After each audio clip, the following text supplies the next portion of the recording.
Indo British advanced pain clinic నొప్పి మాయం surgery దూరం ఫర్ అపాయింట్మెంట్స్ 9155515563. నమస్కారం, వెల్కమ్ టు ఐ డ్రీమ్. ధర్మ మార్గం విత్ విజిత కార్యక్రమానికి స్వాగతం.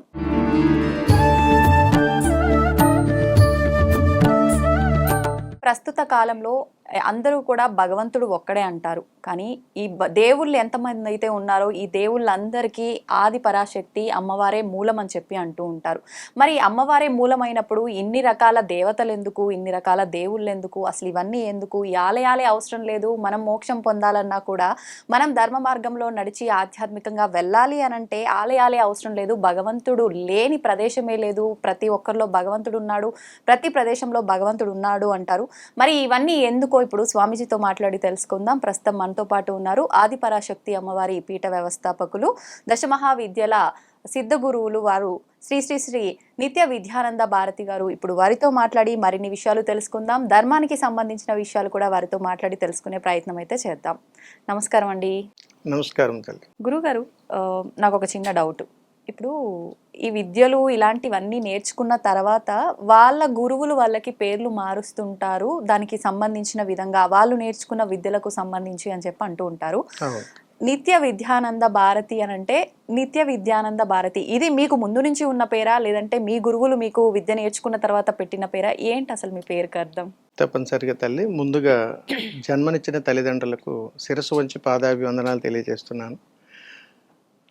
ధర్మం కోసం, దేశం కోసం మనం చేస్తున్నటువంటి ప్రయాణంలో మేము కూడా ఒక సమిధిగా ఉన్నందుకు చాలా ఆనందపడుతూ, ధర్మ పరిరక్షణకు మేము చేసినటువంటి శ్రీకారంలో ఇలాంటి ధర్మ సందేహాన్ని ఎన్నో రకాలైనటువంటి ధర్మ ప్రయాణాలు చేస్తూ సమాజాన్ని జాగృతం చేస్తూ మేము చేస్తున్నటువంటి ఈ ప్రయాణంలో మీరు అడిగినటువంటి ప్రశ్నలో దీక్షానామము, జన్మనామము వేరువేరుగా ఉంటాయి తల్లి. ఎవరికైనా జీవిత ప్రయాణంలో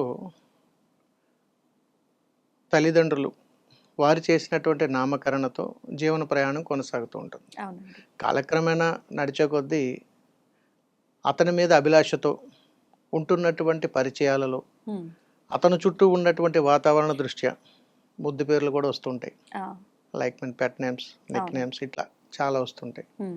రోజులు గడిచే కొద్దీ ప్రతి జీవికి అంటే ప్రతి మనిషికి ఒక సన్మార్గం అనేటువంటిది ఏర్పడుతుంది. ఆ సన్మార్గంలో వారు ఎంచుకున్న దాన్ని బట్టి, ఆ ప్రామాణికాలను బట్టి అలా మనం పిలువబడుతూ ఉంటాం. వీటిల్లో మనకు తెలుసున్నంత వరకు మీకు కూడా కొన్ని పేర్లు ఉంటాయి. చుట్టాలింటికి వెళ్తే ఒకలా పిలుస్తారు, ఇంట్లో ఒకలా పిలుస్తారు, అనుబంధాలు ఉంటే ఒకలా పిలుస్తారు. ఏది ప్రామాణికం అని అంటే, కొన్ని లక్షల మందిలో ఉన్న మన నామకరణం ఏదైతే చేశారో అది పిలిస్తేనే మనం వెనక్కి తిరిగి చూస్తాం. అలాగే దీనిలో ఉన్న పరమార్థం ఏమిటనంటే ఒక గుర్తింపు తల్లి. దేవీ దేవతలకు పేర్లు ఎలాగైతే ఉంటాయో సమస్త మానవాళిలోనూ కూడా వారి యొక్క జీవన శైలిని బట్టి, ఆ వర్గాన్ని బట్టి పేరు ఎలా అయితే ఉంటుందో మనుషులకు కూడా అంతే. కాబట్టి మా పూర్వాశ్రమంలో ప్రారంభంలో తల్లిదండ్రులు పెట్టినటువంటి పేరు నాగచంద్ర కుమార్. కాలక్రమేణా రోజులు గడిచే కొద్దీ సాధనలోనికి ప్రవేశించగానే మా నామకరణం వంశీ గురువుగా మారింది. వంశీ గురువు ఇది కూడా ఒక గురువు గారు ఇచ్చినటువంటి పేరే. ఆ గురు పరంపరలోనే గురు కాబట్టి వంశీ గురువుగా మార్చారు. రోజులు గడిచే కొద్దీ ధర్మం పట్ల చేస్తున్నటువంటి మహాయజ్ఞంలో మరికొంతమంది గురువులు తారసపడి పరాశక్తీశ్వరానంద స్వామీజీగా పేరు మార్చారు. ఇంకా నడుస్తున్నటువంటి ప్రయాణంలో ఇంకా కొంతమంది గురువులు తారసపడి నిత్య విద్యానంద భారతిగా పేరు మార్చారు. ఇది కూడా స్థిరంగా ఉంటుందంటారా, మారిపోతుందంటారా? చాలా చక్కగా అడిగారు. ఈ నామకరణాల్లో తల్లి నాటి ఆదిశంకరాచార్యులు వారు ప్రతిపాదించినటువంటి దశనామాలు, దశ సాంప్రదాయాల్లో భారతీ సాంప్రదాయం ఒకటి. ఆ భారతీ సాంప్రదాయంలోనే ఆ దశనామాల్లో ఒక పేరు నిత్య విద్యానంద భారతి స్వామీజీగా మాకు నామకరణం జరిగింది. ఓకే. అంటే సాంప్రదాయం అనేటువంటిది ఒకటి ఉంటుంది. హ్మ్. ఆ సాంప్రదాయం పేరు భారతీ సాంప్రదాయం. హ్మ్. మేము కాస్త చదువుకుని ఉన్నాం పూర్వాశ్రమంలో. ఓకే. 5 పోస్ట్ గ్రాడ్యుయేషన్లు చేశాను తల్లి. ఆహా! అందుకని విద్యానంద భారతిగా పెట్టారు. ఓకే. ఇటు నే విద్య, అటు జ్ఞానం, ధర్మం అన్నీ ఉన్నాయి కాబట్టి అన్నిటి కలయిక పేరు ఇలా అవును. అయిపోయింది. ఓకే. నేను నిత్యము ఇదే ధ్యాసలో ఉంటాను. హ్మ్. అందుకని నిత్య విద్యానంద భారతి అని హ్మ్. నామకరణం జరిగింది. ఓకే. ఓకే. ఇది ఇంతకు మించి ఇంకొక స్థితి లేదు, హ్మ్. ఇంకొక నామకరణం ఉండదు. హ్మ్. కాబట్టి ఇది అంతిమ నామం. హ్మ్. నిత్య విద్యానంద భారతిగానే ఓకే. మా జీవితం కొనసాగుతుంది. కొనసాగుతుంది. ఓకే. అంటే అయితే ఇప్పుడు మీ వరకైతే ఓకే. ఎంతో జ్ఞానాన్ని సంపాదించిన వాళ్ళు, మాలాంటి వాళ్ళకు కొద్దో గొప్పో జ్ఞానాన్ని అందిస్తూ ఉంటారు. అయితే సామాన్యుల విషయానికొస్తే చాలా వరకు వాళ్ళ నిత్య జీవితంలో వాళ్ళు అనుభవించే ప్రతి లైఫ్ కూడా వాళ్ళ పేరును బట్టి, అంటే ఒకటికి 4 పేర్లు పెట్టి పిలిస్తే ఆ తలరాతే మారిపోతుంది. పిలిచే విధానాన్ని బట్టి మన జీవితంలో మొత్తం అంతా మార్పులొస్తాయి అంటుంటారు కదా! నిజంగా అలా పేరుని బట్టి ఉంటుందంటారా సామాన్యులకి? అలానే ఉండదు తల్లి. హ్మ్. అంటే మీ భాషలో చెప్పాలంటే భావ వ్యక్తీకరణ, హ్మ్. హ్మ్. అంటే కమ్యూనికేషన్. దేవత దగ్గరికి వెళ్ళినప్పుడు హ్మ్. అమ్మవారిని మనం తదేకంగా చూస్తే అమ్మ అనే పలుకులోనే చాలా ఆప్యాయత ఉంటుంది. అవును. అదేవిధంగా కుటుంబ సభ్యుల్లో తీసుకుంటే హ్మ్. తండ్రితో మాట్లాడినా, హ్మ్. తల్లితో మాట్లాడినా, చెల్లితో మాట్లాడినా, అన్నతో మాట్లాడినా మనకంటూ ఒక ప్రేమపూర్వకమైనటువంటి ఒక పేరు ఉంటుంది. ఆ! ప్రతి ఒక్కరు కూడా ఒక శబ్దానికి అడిక్ట్ అవుతారు. హ్మ్. ఇప్పుడు పక్షులు ఎలా అరుస్తాయంటే చెప్తాం, కానీ అవును. చాలా రకాలు ఉంటాయి. అవునండి. ఒక ఇన్స్ట్రుమెంట్ సౌండ్ ఎలా ఉంటుందంటే చెప్తాం, కానీ చాలా రకాలు ఉంటాయి. హ్మ్. హ్మ్. ఈ తరంగాలు, శబ్దాలు మనిషిని ప్రేరణ చేస్తాయి. ఆ! అందుకని మనిషి పేరులో పలికేటువంటి శబ్దాన్ని బట్టి హ్మ్. తన యొక్క సైకిక్ వైబ్రేషన్ అనేటువంటిది ఖచ్చితంగా ఉంటుంది. ఇప్పుడు మీ ఓకే. పేరేంటి తల్లి? విజిత అండి. Vijitha is one of the brand అని అనుకుందాం. ఆ! అంటే మీకు అనిపిస్తుంది హ్మ్. ఈ విజిత పేరులో ఒక బ్రాండ్ ఉండాలి. మీరు చేసే ప్రతి ప్రోగ్రామ్ హిట్ అవుతుందంటే కేర్ ఆఫ్ ఒక నేమ్ ఎలా అయితే వస్తుందో హ్మ్. ఆ శబ్దం అన్నమాట. హ్మ్. అంటే సక్సెస్, విజయము, దాంట్లో ఉన్నటువంటి అనుభూతి విలువ కట్టలేనటువంటిది. దాన్ని శబ్దంగా కొలుస్తారు. ఓకే. పలానా శబ్దం అని ఉండదు. ఆ! అందుకని అతి సామాన్యులకు పేరులోనే శబ్దాలు కావాలి. హ్మ్. అందుకని ఎవరి పేరులోనైతే ఆ శబ్దాలు ఉంటాయో వారు ఖచ్చితంగా మంచి పొజిషన్లో ఉంటారని చెబుతాం. ఓకే. అయితే ఇప్పుడు మీరన్నట్టుగా శబ్దాలు అనంటే చాలామంది ఇప్పుడు న్యూమరాలజీ అని చెప్పి మీ పేరులో బలం లేదు అని చెప్పి పేర్లల్లో కొన్ని అక్షరాలని అటు ఇటుగా మార్చి కొన్ని సమకూర్చి దాంట్లో మళ్ళీ ఎక్స్‌ట్రాగా కొన్ని లెటర్స్ ఇలా చేస్తే గనక మీ పేరుకు బలం వస్తుంది. మీరు అన్ని రకాలుగా ఆరోగ్య రకంగా అయినా, ఆర్థిక రకంగా అయినా బావుంటుంది అని చెప్పి పేర్లలో అక్షరాలు మారటం జరుగుతుంది. నిజంగా ఇదంతా నమ్మొచ్చంటారా? పేరులో అక్షరాలు మారటం కాదు తల్లి, మనిషి బుద్ధి మారాలి. హ్మ్. బుద్ధి మారినా తలరాత ఒకటి ఉంది అంటారు కదా! మన ఆలోచనలు కూడా దానికి ముడిపడి ఉంటాయి. హ్మ్. అంటే మనకు మానసిక సమస్యలు ఉంటాయి. అవునండి. ఏ సమస్యకి అంతు చిక్కనప్పుడు హ్మ్. ఇది చేస్తే బాగుంటుందేమో అని చేసేటువంటి చిన్న ప్రయత్నం. ఆ! ఎవరిని ఉద్దేశించి కాదు సుమా. అవునండి. బతుకు తెరువు కోసం చేసేటువంటి విషయాలు చాలా ఉన్నా హ్మ్. ధర్మం కోసం కొన్ని విషయాలు నిర్మోహమాటంగా చెప్పాలి. హ్మ్. కాబట్టి అది అవాస్తవం. ఓకే. అయితే ఇప్పుడు ఆలయం విషయానికొస్తే మీరు అమ్మవారి ఆదిపరాశక్తి అమ్మవారి ఆలయం నిర్మించాలనుకుంటున్నారని చెప్పి నేను విన్నాను. అవును తల్లి. ఇప్పుడు ప్రత్యేకించి ఆదిపరాశక్తి అమ్మవారి ఆలయమే నిర్మించాలని ఎందుకు అనుకుంటున్నారు అని నా క్వెషన్. భవతి భిక్షాందేహి హ్మ్. విన్నారు ఎప్పుడైనా? ఆ! వింటుంటాం కదా! ఏంటి తల్లి దాని అర్థం? అంటే అడుక్కోవటం ఒక రకంగా. ఉమ్, తోచింది ఇవ్వమని చెప్పి ఉమ్, మామూలుగా మనం చూస్తూ ఉంటాం కదా! ఉమ్. ఏదో ఒకటి వాళ్ళ ఆకలి రీత్యా ఇవ్వమని అడగటం. ధర్మాన్ని ప్రచారం చేయాలని అనిపించినప్పుడు, హ్మ్. ధర్మబద్ధమైనటువంటి జీవితంలో సన్మార్గంలో ప్రయాణం చేయాలని అనిపించినప్పుడు హ్మ్. మేము చేసినటువంటి సాధన విద్య దశమహావిద్యలు. హ్మ్. దశమహావిద్యల్లో అమ్మ స్వరూపాన్ని సాక్షాత్కారం పొందడం కోసం హ్మ్. చాలా సంవత్సరాలు సాధన చేస్తూనే ఉన్నాం. ఆ! అలాగని నేను గురువుని కాదు తల్లి, హ్మ్. సాధకుణ్ణి. ఓకే. ఈ సాధనలో గురువుకి ఇచ్చేటువంటి గురుదక్షిణ ఒకటి ఉంటుంది. ఏంటండి? ప్రతి చోట ఒక విద్యను అభ్యసించిన తర్వాత హ్మ్. గురువులకి ఎంతో కొంత తాంబూల రూపంలోనో ఏదో ఒక రూపంలో మనం అవును. జనరల్గా ఇస్తూ ఉంటాం కృతజ్ఞత ఆ తెలుపుతూ ఉంటాం కృతజ్ఞతా అలాగా. భావంతో. హ్మ్. నేను విద్య నేర్చుకున్నటువంటిది హ్మ్. చాలా యాదృచ్ఛికంగా, చాలా అద్భుతంగా ఆ! నా జీవితంలోకి తారసపడటం,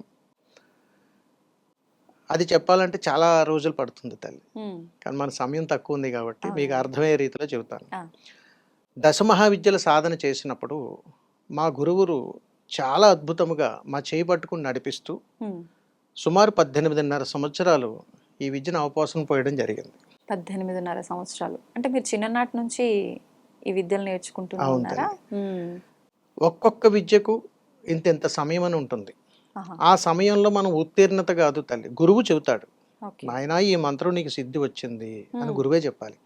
అప్పటి వరకు ఆ సమయం కొనసాగుతూనే అది ఉంటుంది. 5 సంవత్సరాలు పట్టొచ్చు, 10 ఏళ్ళు పట్టొచ్చు, 20 ఏళ్ళు పట్టొచ్చు. ఆహా. నాకు సుమారు 18.5 సంవత్సరాలు పట్టింది ఓ, అంటే మీరు ఆ విద్యలు నేర్చుకోవటం కొంచెం సంపూర్ణం అయ్యేది. ఆలస్యం అయిందా? గురువు గారు లేదు గుర్తించడం? తల్లి, ఆ, గురువు గారు మన మీద ధ్యాస పడాలి. ఓ, అంటే మనం చేసేటువంటి మంత్రశక్తి యొక్క తీవ్రతను ఉమ్, గురువును ప్రేరణ చేయగలిగేటువంటి సమయం రావాలి. ఉమ్, ఉమ్, అలాగే మంత్రసిద్ధి పొందడానికి కూడా ఆ, అమ్మ అనుగ్రహం ఉండాలి. ఆ, అంటే దైవానుగ్రహం. దైవం అంటే ఇట్లా కనిపించే దైవం కాదు తల్లి, ఒక ఉమ్, అతీతమైనటువంటి శక్తి, ఇంద్రియాలను నిగ్రహం చేయగలిగేటువంటి శక్తి, ఉమ్, పంచభూతాలని అధిష్టానంలోకి తెచ్చుకోగలిగేటువంటి శక్తి, ఉమ్, నడిపించగలిగేటువంటి శక్తి మంత్రానికి ఉంటుంది. ఆ, అది శ్వాస ఉచ్ఛ్వాసల నడుమున సాధకుడికి సాధ్యం. ఉమ్, ఇది సాధించగలిగినప్పుడు గురువు యొక్క దర్శనం కలుగుతుంది, స్పర్శ కలుగుతుంది. ఆహా, అలా జరిగినప్పుడు గురువుగారిని అడిగాను, ఉమ్, గురువుగారు ఆ, అమ్మని చూడాలని ఉందండి, నాకు ఏదైనా ప్రయాణంలో కాస్త ఉపదేశం చేయండి అని అంటే, ఉమ్, సమయం అదే వస్తుందిలే నాయన అని ఉమ్, చెప్పి గురువుగారు ఇచ్చినటువంటి ఉపదేశంతో ప్రయాణం మొదలుపెట్టాను. కొద్ది సంవత్సరాలు గడిచిపోయింది, ఉమ్, దర్శనం కలగల. మళ్ళా ఒక 3-4 సంవత్సరాల తర్వాత ఉమ్, మళ్ళా గురువుకు తారసపడి, అయ్యా నాకు ఏ దర్శనం కలగటం లేదు, ఉమ్, అమ్మని చూడాలని ఉంది. గురువుగారు ఇచ్చినటువంటి మంత్రంలో గురువుగారు చెప్పింది, ఉమ్, నాయనా నీ ధ్యాస చూడాలని ఉంది, మంత్రం మీద ధ్యాస లేదు, ఓ, మంత్రం మీద ధ్యాస చేయి నాయన, ఉమ్, తల్లే ప్రసన్నమవుతుందని అంటే, ఉమ్, సుమారు నాటి నుంచి పుష్కర కాలం హా, నిరాకంఠంగా హా, కాలక్రమేణా సాధన చేస్తూ, ఉమ్, తపశ్శక్తి చేస్తూ, దక్షిణ భారతదేశం అంతా తిరుగుతూ, ఉమ్, పుణ్యక్షేత్రాల్లో జపతపాలు చేస్తూ, ఆ, సాక్షాత్తు ఆ తల్లి అనుగ్రహాన్ని పొందడం బట్టి ఉమ్, గురువుగారు, నాయన మంత్రసిద్ధి ఫలించింది, ఉమ్, ఈ మోక్షం నీకు రానున్నది ఉమ్, అని చెప్పి గురువు సెలవిస్తారు తల్లి. ఆహా, గురువు సెలవు ఇవ్వగానే మా గురువుల పాదాల చెంత ప్రమాణం చేశాను, ఉమ్, అయ్యా గురుదక్షిణగా తమరికి ఏదైనా, ఉమ్, నాకేది వద్దు నాయన, నీ దేహం, నీ ధర్మం, నీ ప్రయాణం, దేశం కోసం ధర్మం కోసం ప్రయాణం చేయి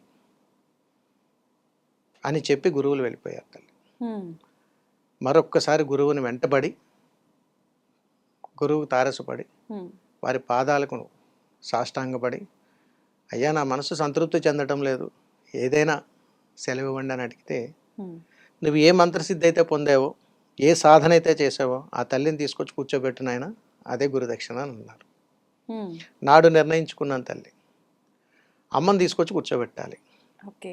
ఏమిటా? ఆది పరాశక్తి అమ్మ. ఉమ్, ఇదేంటి అని అనుకుంటే, దశ మహావిద్యల్లో దశ రూపాల్లో ఉన్నటువంటి అమ్మవారిని ఏకశక్తిగా క్రోడీకరించి ఒకే చోట తల్లిని కూర్చోబెట్టేంత సామర్థ్యం నా దగ్గర ఉన్నదా తల్లి? లేదు. దేవాలయ నిర్మాణం చేయాలంటే డబ్బు కావాలి, అవును. నా దగ్గర రూపాయి లేదు. అప్పుడు గురువులు సెలవిచ్చారు తల్లి, ఉమ్, ఒంటి మీద నూలు పోగు లేకుండా నీ ధర్మ ప్రయాణాన్ని మొదలుపెట్టు, నీ మంత్రశక్తి నిన్ను నడిపిస్తుందని అన్నారు. ఉమ్, ఈ రోజున అమ్మ దేవాలయ నిర్మాణానికి శ్రీకారం చేస్తున్నాను, నిత్యం అన్నదానం చేస్తున్నాను, ధర్మ కార్యక్రమాల్లో పాల్గొంటున్నాను, ఉమ్, అనంతమైనటువంటి వస్త్ర సంపద ఉంది. ఉమ్, కాబట్టి అమ్మవారికి దేవాలయ నిర్మాణం చెయ్యాలని చెప్పి నా గురువులు పాదచెంతన ప్రమాణం చేసి, ఆది పరాశక్తి దేవాలయ నిర్మాణం చేస్తాను గురువర్య అని చెప్పి ఉమ్, గురువు యొక్క ఆశీస్సులు తీసుకొని ఈ ప్రయాణం మొదలైంది తల్లి. ఓకే. అయితే ఇప్పుడు ఆలయ నిర్మాణం అంటే గురువుగారి ఆజ్ఞ మేరకు మీరు నిర్మించాలనుకున్నారు. మామూలుగా సాధారణంగా కూడా ప్రతి ఒక్క ప్రముఖులు చెప్తూ ఉంటారు, పెద్దవాళ్ళు మీలాంటి వాళ్ళు ఏమని అంటే, అసలు ఆలయమే అవసరం లేదు, భగవంతుడు ఎక్కడ లేడు చెప్పండి, మీలో ఉన్నాడు, నాలో ఉన్నాడు, అంతటా వ్యాపించి ఉన్నాడు భగవంతుడు, ప్రత్యేకించి ఆలయానికి వెళ్ళే మనం దర్శించుకోవాల్సిన అవసరం లేదు అంటారు. మరి అలా చెప్పే మీలాంటి వారే మళ్ళీ ప్రత్యేకించి ఆలయ నిర్మాణాలు చేయడం ఎందుకు? అంటే దేవాలయానికి వెళ్ళక్కర్లేదు అంటే తల్లి, ఉమ్, మానవ సేవే మాధవ సేవ. కొన్ని విషయాలు గమనించాలి ఇక్కడ మనం. ఉమ్, అసలు దేవాలయాలే లేవనుకోండి, ఉమ్, దేవుడి విలువ తెలియదు. అమ్మే లేదనుకోండి, ఉమ్, అమ్మ విలువ వాళ్ళకి అర్థం కాదు. అవునండి. ఒక పరిచయమే లేదనుకోండి, ఉమ్, భావాల విధానాలు వాళ్ళకి అర్థం కాదు. ఉమ్, అందుకని భగవంతుడు ఏం చేశాడంటే అన్ని రకాల భావబంధాల మధ్యలో మనం చిక్కుముళ్ళో పాడేశాడు. ఆ, వీటన్నింటిని అనుభవించి ఉమ్, ఒక జ్ఞానాన్ని పెంచుకొని చివరాఖరికి ప్రయాణం వచ్చేసేయండి అని చెప్పాడు. ఆ, అందుకని దేవాలయం లేదు అని అనటానికి కాదు తల్లి, సమస్త జీవరాశుల్లోనూ భగవంతుడు ఉన్నాడు. మనం చూడాలిగా. చూడాలి అని అంటే మనిషిని కాలం పరిగెట్టిస్తుంది. అవును. ఈ పరిగెడుతున్నటువంటి సమయంలో ఏ సమయంలో ఆగాలి, ఎవరితో మనం ప్రయాణం చేయాలి అనేది తెలియదు. ఉమ్, ఒక నిర్దిష్టమైనటువంటి గమ్యం ఒకటి కావాలి. అందుకని మనం ఎంత దూరం ప్రవాహంలో మనం ప్రయాణం చేసినా ఉమ్, దేవాలయం దగ్గరకు వచ్చేటప్పుడు ఖచ్చితంగా ఆగుతాం, ఉమ్, కాసేపు ప్రదక్షిణ చేస్తాం, నీ కంటికి కనిపెడినటువంటి ఒక అతీతమైన శక్తికి నమస్కారం చేస్తాం. అంటే చిన్న పరమార్థం ఉంది తల్లి. చెప్పండి. నేనా నీ కంటికి దర్శనం ఇవ్వలేదు, ఆ, నీవా నన్ను చూడలేదు, నీవా నన్ను పిలవలేదు, మరి నీ హృదయ స్థానంలో కొలువై ఉన్నది నేనే అని నీకు తెలిసినా ఉమ్, తెలియకపోయినా నా దగ్గరకు వచ్చి నా చుట్టూ ప్రదక్షిణ చేస్తున్నావు. ఉమ్, అంటే శిల రూపంలో దర్శనమిచ్చేటువంటి నీవే నన్ను మొక్కుతున్నావు అని అంటే ఉమ్, మానవ రూపంలో కనపడుతున్నటువంటి వారిని గుండెల్లో పెట్టుకోగలుగుతావు కదా. ఉమ్, కాబట్టి నీకు ఇన్ని భవబంధాలు ఇచ్చాను, వీటన్నింటినీ సార్థకత చేసుకొని తెలియ చెప్పడం కోసం ఉమ్, తను కనిపించకుండా ఆ రూపాన్ని దాలుస్తాడు. ఒక యుగంలో మనం పిలవకుండానే వచ్చారు. ఒక యుగంలో తపశ్శక్తి చేసి ఉమ్, ఘోరమైనటువంటి యజ్ఞయాగాదులు చేస్తే ప్రసన్నమయ్యారు. ఉమ్, ఒక యుగంలో వారిని మనము పిలిచి శిలారూపంలో దాల్చి వారి కోసం దేవి దేవతలుగా దేవాలయాల నిర్మాణం చేసాం. ఇప్పుడు ఈ యుగం కలియుగానికి వచ్చేటప్పటికి మనం పిలిచినా కానీ రావటం లేదు, రావటం శిల రూపాన్ని దాల్చారు. అంటే నాటి మానవ స్వరూపం, నేటి దైవ స్వరూపం, మనం చూస్తున్నటువంటి విగ్రహ స్వరూపం. ఉమ్, ఇదంతా కూడా తల్లి మనిషికి అతీతమైనటువంటి అనుబంధం. మీరు అంటున్నటువంటి దేవాలయాలు ఈ రోజు కట్టినవి కాదు తల్లి, ఉమ్, ఉమ్, సనాతన ధర్మం ఆది మూలం నుంచి ఉన్నాయి, అవును. ఇప్పటి వరకు వచ్చాయి. అంటే కొన్ని వేల సంవత్సరాల చరిత్ర కలిగినటువంటి దేవాలయాలకి ఎంత ప్రాముఖ్యత ఉందో ఉమ్, ఇప్పుడు తెలుసుకోగలుగుతున్నాం. ఏటి ఈ 100-120 సంవత్సరాల జీవితంలో ఏం ముద్రించడానికనంటే ఏం లేదు. ఉమ్, కానీ ఇప్పుడు నిర్మాణం చేసేటువంటి దేవాలయాలు భావితరాలకు మార్గదర్శకం.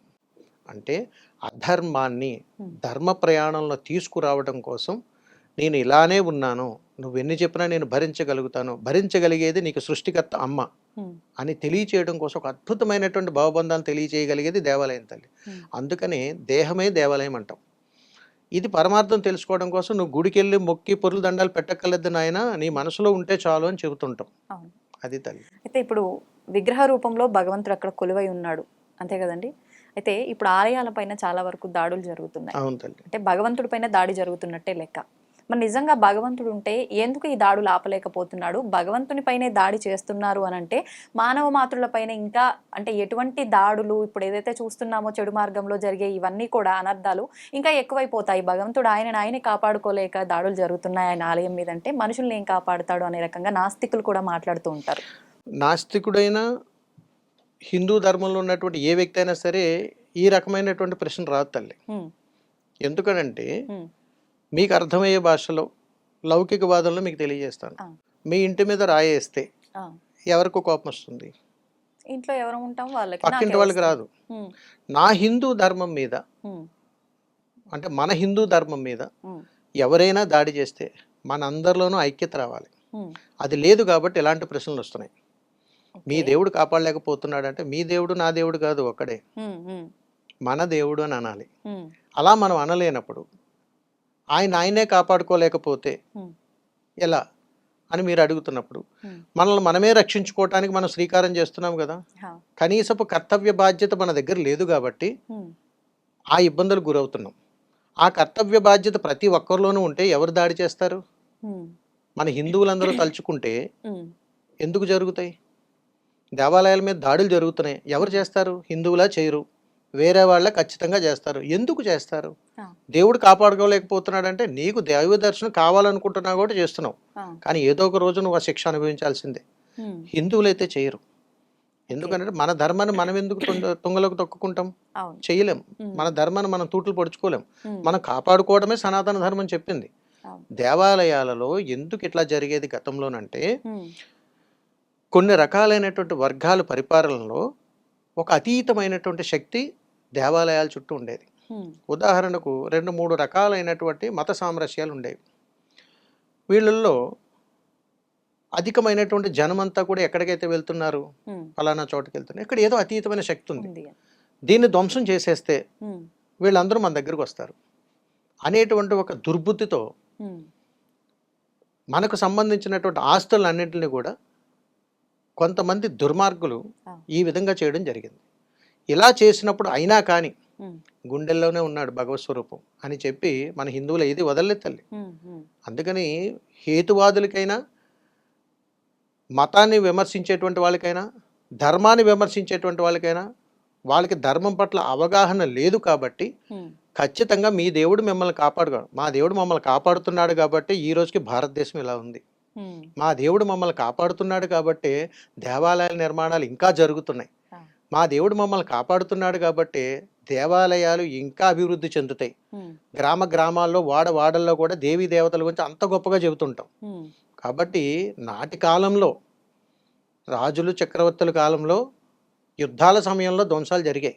కారణం ఏమిటనంటే ఇదే, అంటే వ్యాపార లబ్ధి, జనాకర్షణ, జనలబ్ధి, కీర్తి, ఇవన్నీ కూడా మాకే ఉండాలి, వాళ్ళకు ఉండకూడదు అనేటువంటి ఒక దురుద్దేశంతో దేవాలయం ధ్వంసం చేయడం, స్థలాలను ఆక్రమించుకోవడం, ఆ స్థలాల్లో వారికి సంబంధించినటువంటి మసీదులు కానీ చర్చలు కానీ ఏర్పాటు చేసుకోవడం జరిగాయి. వీటిని కాలక్రమేణా మన హిందూ ధర్మంలో మనం కాపాడుకుంటూనే ఉన్నాం తల్లి, కాపాడుకోవాలి కూడా. అంతే తప్ప దేవుడు కాపాడుకోలేడు అంటానికి లేదు. ప్రతి జీవరాశిని కూడా భగవత్ సంకల్పంతో ప్రసాదం ఇది. మీరు క్రిస్టియన్స్ అయినా, ముస్లిమ్స్ అయినా, హిందువులైనా, ఎవరికైనా సరే నాటి ధర్మం సనాతన ధర్మమే, పుట్టుక సనాతన ధర్మమే, మీ ప్రయాణం సనాతన ధర్మమే, మీ బతుకు తెరువు కోసం వేసుకున్నటువంటి మార్చుకున్నటువంటి మత సామ్రాజ్యాలు ఇవన్నీ కూడా. ఏదైనా ఆదిమూలం సనాతన ధర్మం, అందరికీ అదే. మీరు 2-3 తరాలు ముందు పోతే మీ పేర్లు, తాత ముత్తాతల పేర్లు అడగండి, మనమే వస్తాయి. అందుకని ఇందులో హేతువాది విధానం అంటే ఒకళ్ళని మెప్పించాలి, ఒప్పించాలి అనే ధర్మం మనకు అవసరం లేదు. కాబట్టి దేవాలయాల ధ్వంసానికి వస్తే భగవంతుడు తనను ఖచ్చితంగా రక్షించుకున్నాడు. మనం చేసే కర్మలు, బ్రతుకుతున్నటువంటి నైజం, ధర్మాన్ని తాకట్టు పెట్టే ప్రయత్నాలు జరుగుతున్నప్పుడు ఆ ధర్మం ఇలా మనకు సంకేతాలు ఇస్తుంది. కాబట్టి ధర్మంగా ప్రయాణం చేయండి అని చెప్పడంలో ముఖ్య ఉద్దేశం అది. ఈ మీరన్న ఈ 3 వర్గాలు అయితే ఏవైతే ఉన్నాయి ఇవన్నీ ఏం లేవు, మనకు పురాతన మూలాల నుంచి కూడా మన సనాతన ధర్మమే ఉంది. సనాతన ధర్మం గొప్పది, మన శ్వాస విడిచే వరకు ఈ సనాతన ధర్మం ఇంకా కొనసాగుతూనే ఉంటుంది అని చెప్పన్నారు కదా. మరి ఇంత గొప్పదైన ధర్మంలో ఉండి ఇప్పుడు రోజుకి అంటే ఎవరికి తోచినట్టుగా వాళ్ళు సనాతన ధర్మం గురించి చెప్తూనే ఉన్నారు, ఇంకా అవేర్నెస్ కల్పిస్తూనే ఉన్నారు. అయినా కూడా ఇంకా అవేర్నెస్ కల్పిస్తున్నప్పుడు మంచి మార్గంలో వెళ్ళడానికి చూడాలి, కానీ మత మార్పిడిల వైపు కూడా మళ్ళీ వెళ్ళే అవకాశాలు చాలా వరకు చూస్తున్నాం, వెళ్తున్నారు కూడా. ఎందుకని ఇలా చేస్తున్నారంటారు? దీన్ని పూర్వార్ధ కర్మార్ధ వాసన అంటాం. మనిషి చచ్చినా కానీ ఆ ప్రేరణ పోదు, ఆ వాసనలు పోవట్లేదు. అట్లాగే ఏమిటంటే ఒక మనిషి ఒక భ్రమలో బ్రతుకుతాడు. ఏమనండి? నేను ఎలా ఉంటేనే నా జీవితం, ఇలా లేకపోతే జీవితం కాదు, నేను ఎలానే ఉండాలి అని తనకు తను ఒక పరిధులు పెట్టుకుంటారు. ఓకే. అసలు మూలాల్లో ఉన్నటువంటి దైవ స్వరూపాన్ని మీరు చూడలే, అతి సామాన్య జీవితాన్ని అనుభవిస్తున్నటువంటి నేను చూడలేదు. మరి మనకెందుకు ఇదంతా అని అంటే మన బాధ్యత అండి. ఈ బాధ్యతలో మతాన్ని మార్చుకున్నప్పుడు కానీ, మతాన్ని ప్రయాణం చేస్తున్నప్పుడు కానీ, మన మత మార్పిడి వ్యవస్థల గురించి కానీ మనం ఏదన్నా మాట్లాడాలని అనుకుంటే సనాతన ధర్మం గురించి, దాని మూలాల గురించి ఇప్పుడు మనం కొత్తగా ప్రచారం చేయవలసినంత అవసరం లేదు తల్లి. యుగాల సైన్స్కు కూడా అంతు చిక్కినటువంటి మూలాల నుండి మన ప్రయాణం కొనసాగుతూ ఉంది. మన ఆయుష్ ఎంత ఉంటుంది తల్లి? 127 సంవత్సరాలు సగటున మనిషి వయసు ఇప్పుడు కలియుగ ధర్మంలో. 60 సంవత్సరాలు మన జీవితము, పిల్లలు, వివాహాలు వీటితో సరిపోతుంది. రిమైనింగ్ 60 సంవత్సరాలు మనం 1 సంవత్సరం ఉంటామని కూడా లేదు. కానీ ధర్మం కోసం మనం మాట్లాడుతున్నటువంటి ప్రయాణంలో, వెళ్తున్నటువంటి ఈ తరుణంలో మతాల గురించి, మత మార్పిడుల గురించి, రకరకాల గురించి మనం మాట్లాడాలంటే ఒకరిని ఒప్పించడం కోసం, మెప్పించడం కోసం నాది గొప్ప అంటే నాది గొప్ప అనేటువంటి ఒక విధానానికి ప్రతి ఒక్కరూ కూడా పురుగొలుపుతున్నారు. ఇందులో పబ్లిసిటీ కోసం కొంతమంది, 10 మందిలో ధనం కోసం పాకులాడుతూ నేను గొప్ప అని చెప్పుకోవడం ఇంకొక వైపు. ఏది గొప్ప అయినా, మీది ఏ మతమైనా సనాతన ధర్మమే అది మూలం. దాన్ని ఎవరు ఒప్పుకోలేరు, ఒక హిందువు తప్ప.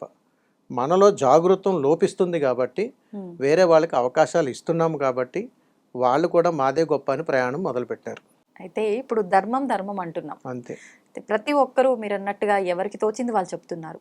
నిజంగా మాలాంటి వాళ్ళకి అసలు ఏది ధర్మం? ఈయన ఇలా చెప్పారు, ఆయన అలా చెప్పారు, మొన్న చూస్తే ఆయన అలా చెప్పారు, అసలు ఏది ధర్మం? నేను ఒకవేళ ధర్మ మార్గంలో వెళ్ళాలి అంటే నేను అసలు ఏది ధర్మం అని ఫస్ట్ నాకు ఒక అవగాహన రావాలి. ఇంతమంది చెప్పిన దాంట్లో నిజమైన ధర్మం ఏది అని అంటే అసలు ఏమని చెప్తారు? సకల కోటి జీవరాశులను మీరు ప్రేమించగలగడం ధర్మం. ఆకలితో ఉన్నటువంటి వాడికి అన్నం పెట్టడం ధర్మం. మీరు తినగా మిగిలినది దానం చేయడము ధర్మమే. మీరు ఇబ్బందులు పడుతూ ఎదుటి వాళ్ళని వాదార్చడం అనేది ధర్మం కాదు. ఇలాగా ఎదుటివాడిని హింసించకుండా మనం బ్రతకడము ధర్మమే. కాబట్టి సనాతన ధర్మంలో ఒక విషయం మనం గుర్తుపెట్టుకోవాలి. మానవ సేవే మాధవ సేవ. ఒక మనిషిగా మనం గుర్తించి ఎప్పుడైతే బ్రతకగలుగుతామో, నీ చుట్టూ ఉన్న భవబంధాలను ఎప్పుడైతే నువ్వు ప్రేమించగలుగుతావో, నువ్వు బ్రతకడానికి కారణభూతమైనటువంటి ఈ ప్రకృతిని ఎప్పుడైతే నువ్వు దైవంగా చూడగలుగుతావో అప్పుడే నువ్వు ధర్మంగా బ్రతికినట్టు. మనిషి స్వార్థపు జీవితాన్ని అధర్మంగా ఎంచుకొని తన ప్రయాణం జరుగుతున్నంత కాలం ఈ వినాశనాలు తప్పవు. అందుకని మీలాంటి వాళ్ళకైనా మాలాంటి వాళ్ళకైనా ఎవరికైనా సరే ఒకటే సందేశం. సనాతన ధర్మంలో ధర్మంగా బ్రతకాలని అంటే మనిషిని మనిషిగా గుర్తించాలి, ప్రేమించాలి. నువ్వు చేసే మనిషి, నువ్వు చేసే ధర్మం, నువ్వు చేసే సేవను కూడా ప్రేమించగలగాలి. ఇలా చేయగలుగుతున్నప్పుడే సమస్త సృష్టిని కూడా మనం ప్రేమించగలుగుతాం. ఇది మనకు కోల్పోయినప్పుడు ఏ ధర్మం కూడా మనం ఎంత ప్రయత్నం చేసినా కానీ మనకు అంతు చిక్కనటువంటి ప్రయాణంగా క్వశ్చన్ మార్క్ లాగా మనకు మిగిలిపోతుంది. మీరు అన్నట్టుగా మాలాంటి వాళ్ళము ఉన్నదే అందుకు ధర్మాన్ని ప్రచారం చేయడం కోసం, అందరినీ మంచి మార్గంలోకి తీసుకెళ్లడం కోసం. కానీ ప్రస్తుత రోజుల్లో చూస్తే అందరూ నిజమైన స్వామీజీలు, బాబాలు అని చెప్పలేము. అలానే అందరినీ తప్పు పట్టలేము. చాలా వరకు ప్రజల్ని మోసం చేసేవాళ్ళు, వాళ్ళ దగ్గర నుంచి డబ్బు లాక్కునే వాళ్ళు కూడా ఉన్నారు. అసలు నిజంగా అలాంటి వాళ్ళు ఉన్నంత వరకు మంచి వాళ్ళు చేసే ఈ ప్రయత్నం అనేది సఫలం అవుతుందంటారా? మీ ప్రశ్నకు నేను ఇప్పుడు సమాధానం చెప్పాలి అని అంటే, ఈ సమాధానం విన్నటువంటి వాళ్ళు చాలామంది ఆమె దాడి చేయొచ్చు. అవునా? ఎందుకంటే తల్లి, తప్పును తప్పు అని చెప్పాలి అని అంటే చాలా దమ్ముండాలి, సాధన కూడా ఉండాలి. బ్రతుకు తెరువు కోసం చాలా వేషాలు వేస్తారు అని అంటాం మేము. నువ్వు ఎన్ని వేషాలు వేసినా నటనతో ప్రారంభమయ్యి జీవించడం వరకు వస్తే ఓకే. నటనే జీవితం అని అనుకుంటే ఇప్పుడు మీరు చెప్పినవన్నీ జరుగుతుంటాయి. కాబట్టి ఇవన్నీ అతాత్కాలికమే. శాశ్వతమైనటువంటి ప్రయాణం చేయాలి. ఆ శాశ్వతమైనటువంటి ప్రయాణం ఉన్న చోట ఎవరికి భయపడక్కర్లేదు, డబ్బులు దండుకోక్కర్లేదు, అవే వచ్చి పడతాయి, అన్నీ అవే జరుగుతాయి. అంతే తప్ప మనం దేనికోసం పాకులాడాల్సిన పని లేదు అని చెబుతుంటాం. కానీ జనాల్ని మోసం చేస్తున్నారు, రకరకాల భావాలు వస్తున్నారు. ఇప్పుడు నన్ను కూడా అనుకోవచ్చు. అవునండి, ఆబ్వియస్లీ రకరకాలుగా వేషధారణ వేసుకున్నారు. మీరు ఎంతవరకు కరెక్ట్? ప్రతి వ్యక్తికి కూడా తల్లి ఒక ఆరా ఉండాలి వెనకాల. ఆ ఆరా ఉన్నప్పుడు ఆ భాష వేరు, ఆ ప్రయాణం వేరు. అది లేదన్నప్పుడు కొంతకాలం పండగలాగా వచ్చి వెళ్ళిపోతుంటారు. అంతే. కాబట్టి శాశ్వతమైనటువంటిది, ధర్మబద్ధమైనటువంటిది సాధన. సాధనలో దమ్మున్నంత కాలం, మంత్రంలో గొప్పతనం తెలుసుకున్నంత కాలం ఆ ప్రయాణం చేసినటువంటి వ్యక్తులు ఎప్పుడు కూడా ఎదుటి వాళ్ళని మోసం చెయ్యరు. క్లియర్? ఏదో 4 రోజులు వచ్చి ₹1 సంపాదించుకోవాలని అనుకున్నప్పుడు అలాంటి బలహీనమైనటువంటి వ్యక్తులను ఎంచుకొని అక్కడ కాలం గడిపి వాళ్ళు వెళ్ళిపోతారు తల్లి. ఓకే. అయితే ఇప్పుడు భగవంతుడి దృష్టిలో అందరూ ఒకటే, అందరూ భగవంతుని బిడ్డలే అని అంటారు. పేద ధనిక ఏ తారతమ్యం ఉండదు భగవంతుని దృష్టిలో.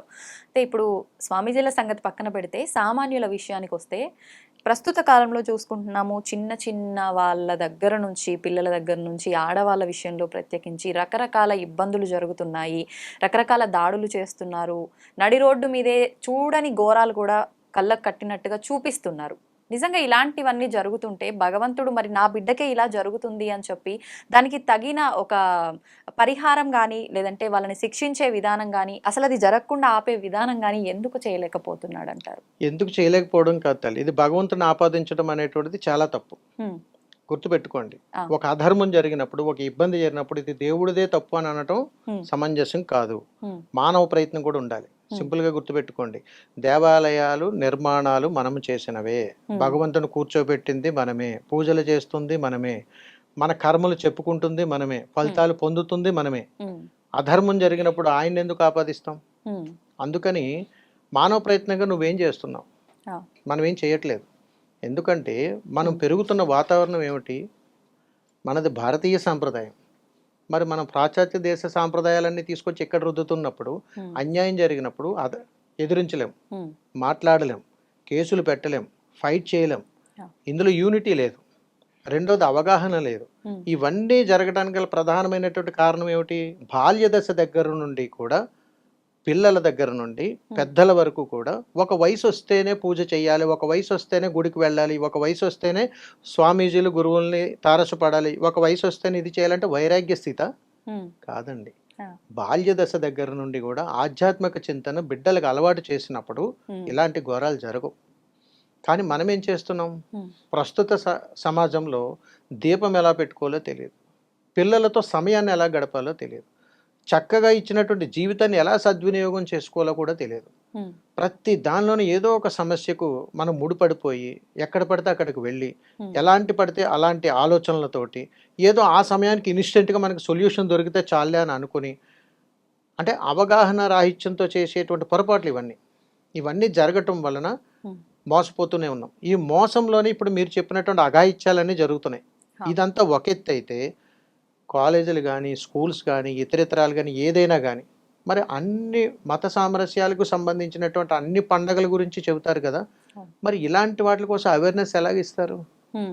తరగతి గదిలో పిల్లలు, చిన్నపాటి పిల్లల దగ్గర నుంచి, వారికి ఉన్నటువంటి ఆహారపు అలవాట్ల దగ్గర నుంచి, వాళ్ళు వేసుకున్నటువంటి దుస్తుల దగ్గర నుంచి, తోటి మనుషుల యొక్క స్పర్శల దగ్గర నుంచి ప్రతీది అవగాహన కల్పించాలి. అలా అవగాహన కల్పిస్తూ గ్రామ స్థాయి దగ్గర నుంచి పట్టణ స్థాయి వరకు ప్రతి గ్రామాల్లోనూ కూడా సాధు సంతులను, యోగులను, మునులను, మునీశ్వరులను, రకరకాల ప్రయాణాలు చేస్తున్నటువంటి సనాతన ధర్మ పరులను తీసుకుని వచ్చి వాళ్ళతో ఉపన్యాసాలు ఇప్పించాలి. ఇవన్నీ ఎక్కడున్నాయి? ఇవన్నీ లేవు. మనమంతా కూడా ఏంటంటే ఇతర దేశ సాంప్రదాయాలకి మొగ్గు చూపుతూ రకరకాల వేషధారణలతో మన శరీరానికి కంఫర్ట్గా ఉన్నటువంటి డ్రెస్సులు వేసుకొని మన సాంప్రదాయ దుస్తులను పక్కన పెట్టి ఎదుటి వాళ్ళల్లో తెలియనటువంటి ఒక రకమైనటువంటి భావాలను ప్రేరణ చేయడానికి దోహదపడుతున్నాం. దోహదపడినప్పుడు దుర్మార్గపు ఆలోచనలు ఉన్న వాళ్ళు ఖచ్చితంగా దాడి చేస్తారు. అలాంటి వాళ్ళ నుంచి తప్పించుకోవటానికి మార్గాలు చాలా ఉన్నాయి. అవి అవగాహన రీత్యా కొన్ని అయితే, ఆచరణ రీత్యా కొన్ని. ఇప్పుడు మీరు ఇళ్లలో చూడండి, చాలా వరకు ఒక సత్సంగం టీవీలో పెడితే ఎంతసేపు చూస్తారు, ఒక మ్యూజికల్ నైట్ కానీ అలాంటి ప్రోగ్రామ్స్ వస్తే ఎంతసేపు చూస్తున్నారు. ఇప్పుడు మన ప్రోగ్రామ్ కూడా అలా స్కిప్ చేస్తారు తప్ప పూర్తిగా చూడరు. ఎందుకంటే అక్కడ సనాతన ధర్మం హెడ్డింగ్ కనపడుతుంది. కష్టాలు వస్తే గుడి. భావాలు మనిషిని అట్లా ప్రేరణ చేసాయి. ఏదైనా ఉత్సవాలు జరిగితే రికార్డింగ్ డ్యాన్సులు, మ్యూజికల్ నైట్లే ఉంటాయి అక్కడ. ఏదైనా ఒక గురువుగారి సత్సంగం జరగదు, దానికి ఎవరు ఉండరు, 2-3 ఉంటారు. అదే వీటికైతే 100 మంది, 1000 మంది ఉంటారు. మరి అలాంటి చేస్తున్నప్పుడు ఇలాంటి అఘాయిత్యాలు ఎందుకు జరుగుతాయి? కాబట్టి అలాంటి జరగకుండా ఉండాలంటే ముందు మనం మారాలి. మనం మారితే సమాజం మారుతుంది. సమాజం మారాలంటే మన ప్రయత్నం చేయాలి. అంతేగాని మానవ ప్రయత్నం చెయ్యండి. మనిషి జీవితాన్ని మీకు ఇచ్చాను, చక్కగా ఆస్వాదించండి, అనుభవించండి, మీ జీవితాన్ని మీరు సన్మార్గంలో బ్రతకండి, చివరాఖరికి తిరిగి బయలుదేరి ఇక్కడికే రండి అని చెప్పి మనకి భగవంతుని యొక్క అనుగ్రహంతో ఇలా ఉన్నాం. మనం మారాలి అంటే మన ఆలోచన విధానం మారాలా, మన పెంపకం మారాలా, విద్యా వ్యవస్థ మారాలా అంటే ఏం చెప్తారు? అన్నీ మారాలి తల్లి. ముందుగా సంస్కారం. విద్యను ఎంత నేర్చుకున్న సంస్కారం లేకపోతే ఉపయోగం ఏముంది తల్లి? అందుకని ఏంటంటే చిన్నపిల్లలకైనా పెద్దవాళ్ళకైనా మనం సంస్కారవంతులుగా సంస్కారాన్ని అలవాటు చేస్తూ ఉండాలి. ఆహారం విషయానికి వస్తే ఇప్పుడు మారాల్సింది మీరు చెప్పారు, కళ్ళకు కట్టినట్టుగా ఈ 3 కూడా మారాల్సిందే అని చెప్పి.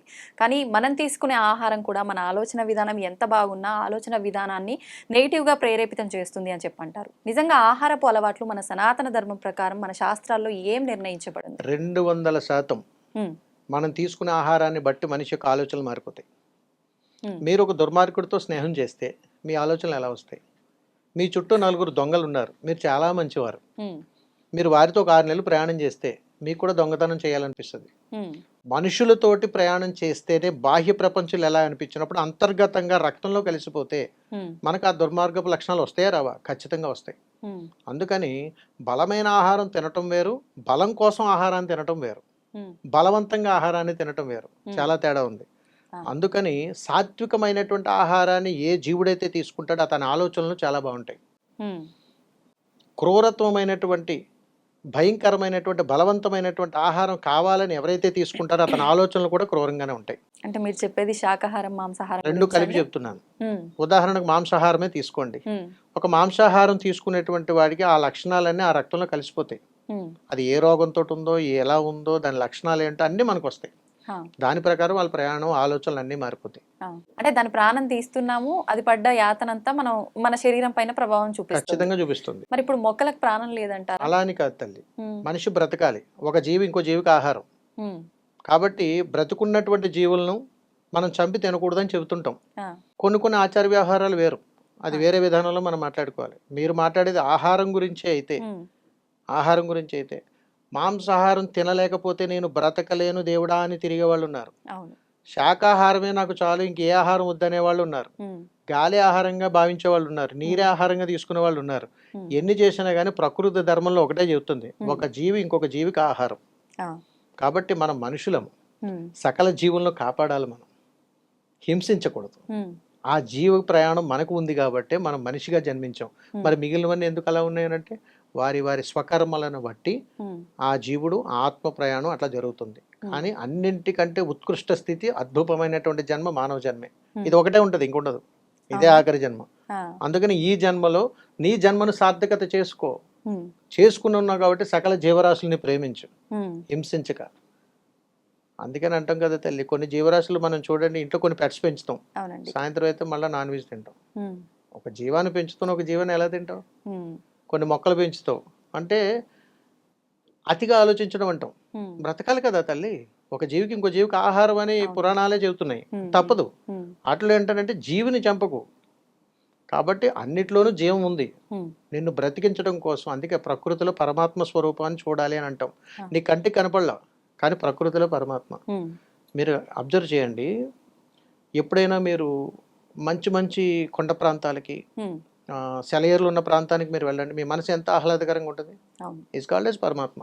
ఉమ్, మీకు తెలియకుండానే ఇది చూడు, ఇది చెప్పి అని అనకుండా మీ మనసును ప్రేరణ చేయగలిగే అతీతమైన శక్తి ఎక్కడైతే జరుగుతుందో అదే భగవత్ స్వరూపం. కొన్ని దేవాలయాల్లోకి మీరు వెళ్తారు, మీకు తెలియకుండానే రెండు చేతులు ఇలా వెళ్తారు. ఒక్కొక్క వ్యక్తిని చూస్తారు, మీకు తెలియకుండానే నమస్కారం అండి అంటారు. ఉమ్, ఎవరు చెప్పక్కర్లేదు. అవును. అది మనకి తెలియకుండానే ఒక అతీతమైన శక్తి మనల్ని నడిపిస్తుంటుంది. ఉమ్, ఆ శక్తిని రికగ్నైజ్ చేయడానికి సాత్వికమైనటువంటి ఆహారం తీసుకోవడం కోసం ఈ షట్చక్రాల ప్రయాణం జరుగుతుంటుంది. ఉమ్, అందులోనే కుండలిని శక్తి జాగృతం చేసిన వాటికి ఇది అర్థమవుతుంది నేను చెప్పేది. ఆ.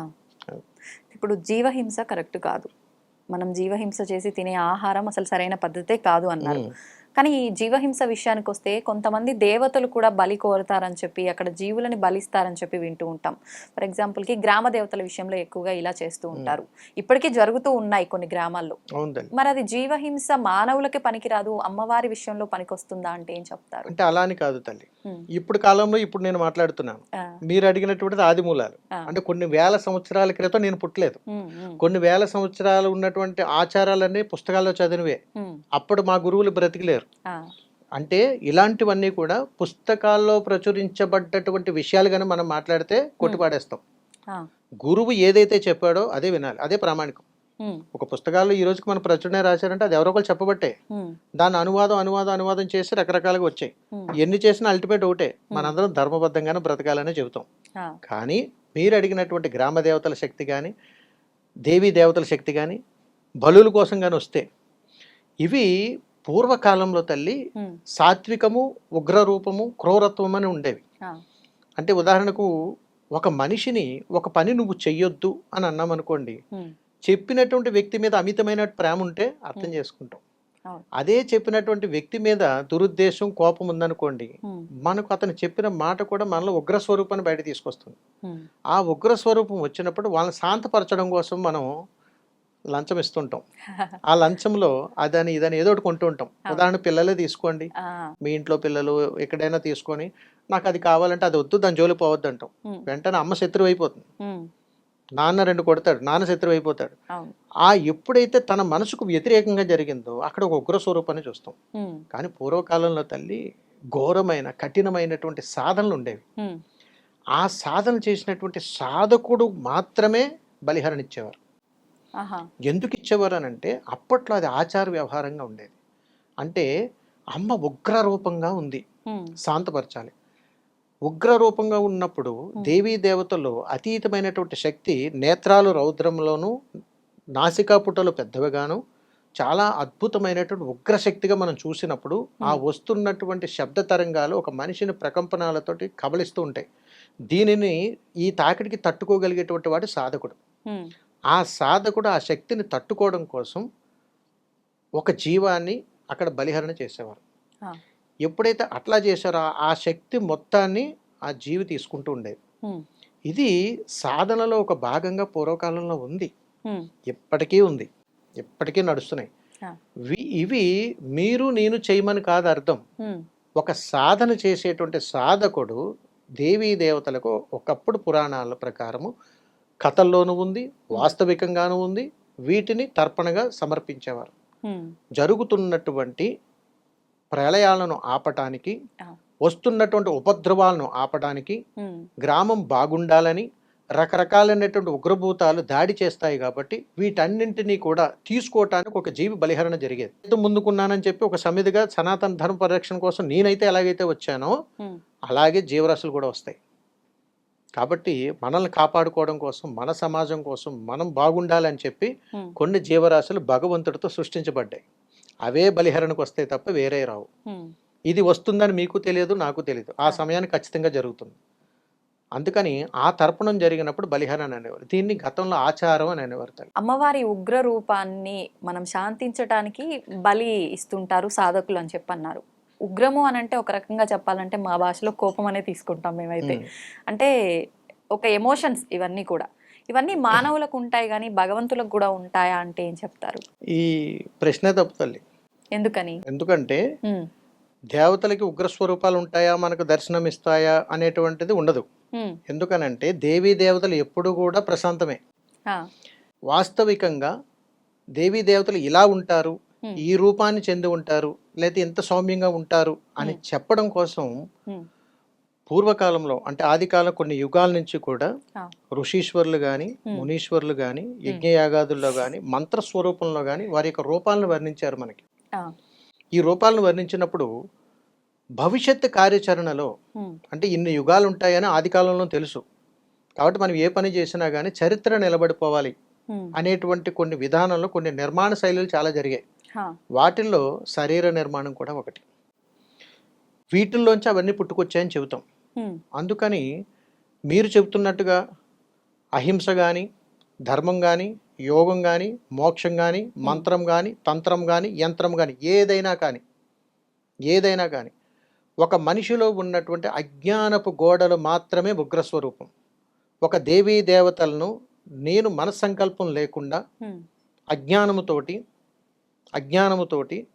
ఆలోచన శక్తి లేకుండా అపహాస్య రూపంలో కానీ నేను చూస్తే ఆ దేవీ దేవతలు ఏ రూపాన్ని నేను చూడలేను. కాబట్టి నా మనసు ఉగ్రావేశంగా ఎప్పుడైతే ఉంటుందో నేను చూసేటువంటి దేవత కూడా నాకు అదే దర్శనం ఇస్తుంది. అంటే దీంట్లో చిన్న పరమార్థం మెలుగు పట్టుకోండి నేను చెప్పే దాంట్లో. మహాకాళి స్వరూపము, ఉగ్రతారా రూపము, ధూమావతి రూపం, దశమహావిద్యల్లో అన్ని రూపాలు కూడా ఉగ్ర స్వరూపాలుగానే మనకు దర్శనమిస్తాయి. కానీ అంతకంటే గొప్పది ఏమిటనంటే ఆ సాధన చేసిన వాడికి ఎంత అందంగా కనపడతారు ఆ దేవత అంటే అంత అందంగా కనపడుతుంది. మరి ఆ సాధన మనం చేయలేనప్పుడు అపోహలే వస్తాయి అవన్నీ ఉగ్ర రూపాలని. అందుకని దేవీ దేవతలు ఉగ్ర రూపం ఏంటనంటే ఒక అద్దంలో మనం నవ్వుతూ చూస్తే నవ్వుతూ కనపడతాం, కోపంగా చూస్తే కోపంగా ఎలాగైతే కనపడతామో దేవత సంకేతం ఇస్తుంది. నాయనా నువ్వు ఇలా ఉన్నావు, ఇది కాదు నీ ధర్మం, నీ ధర్మం వేరు, ఆ ప్రేమతత్వం కలిగి ఉండాలి. కాబట్టి నాలో శాంత స్వరూపాన్ని చూడు, నీలో ఉగ్ర రూపం ఇలా ఉన్నది, దీనిని చూసి నువ్వు భయపడుతున్నావు కాబట్టి నువ్వు అలా కనపడుతున్నావు, అది కాదు మన ధర్మము అని చెప్పి ఈ రూపంలో ఉంటే నువ్వు ఏమైతే చేస్తావో అవన్నీ నీతో చేపిస్తుంది. ఇది ఇక్కడితో చెయ్యను అని అర్థం. అందుకని తల్లి కొన్ని ఉగ్ర రూపాల దగ్గర మనం సమర్పించినటువంటి బలులు కూడా స్వీకరించకూడదు. సంబంధం లేనటువంటి వ్యక్తుల దగ్గర దాన్ని వదిలేసేయాలి, వారికి ఇచ్చేసేయాలి. అందుకని చాలా పరమార్థాలు ఉన్నాయి తల్లి. వీటి గురించి అవగాహన లేనప్పుడు ఆ కర్మను కూడా మనమే స్వీకరిస్తూ ఉంటాం. అందుకని ఇది ఖాళీ స్వరూపం చూడగానే చాలా ఉగ్ర రూపంగా ఉంటుంది, త్రిశూల ధారణ ఉంటుంది, చేతిలోనేమో పుర్రెలమాల ఉంటుంది, మెడలో ఇలా రకరకాలుగా మనం చెప్తూ ఉంటాం. అది కాదు నాయన, నువ్వు భయంకరంగా ఉంటే నువ్వు ఇలా ఉంటున్నావు అని చెప్తుందా తల్లి.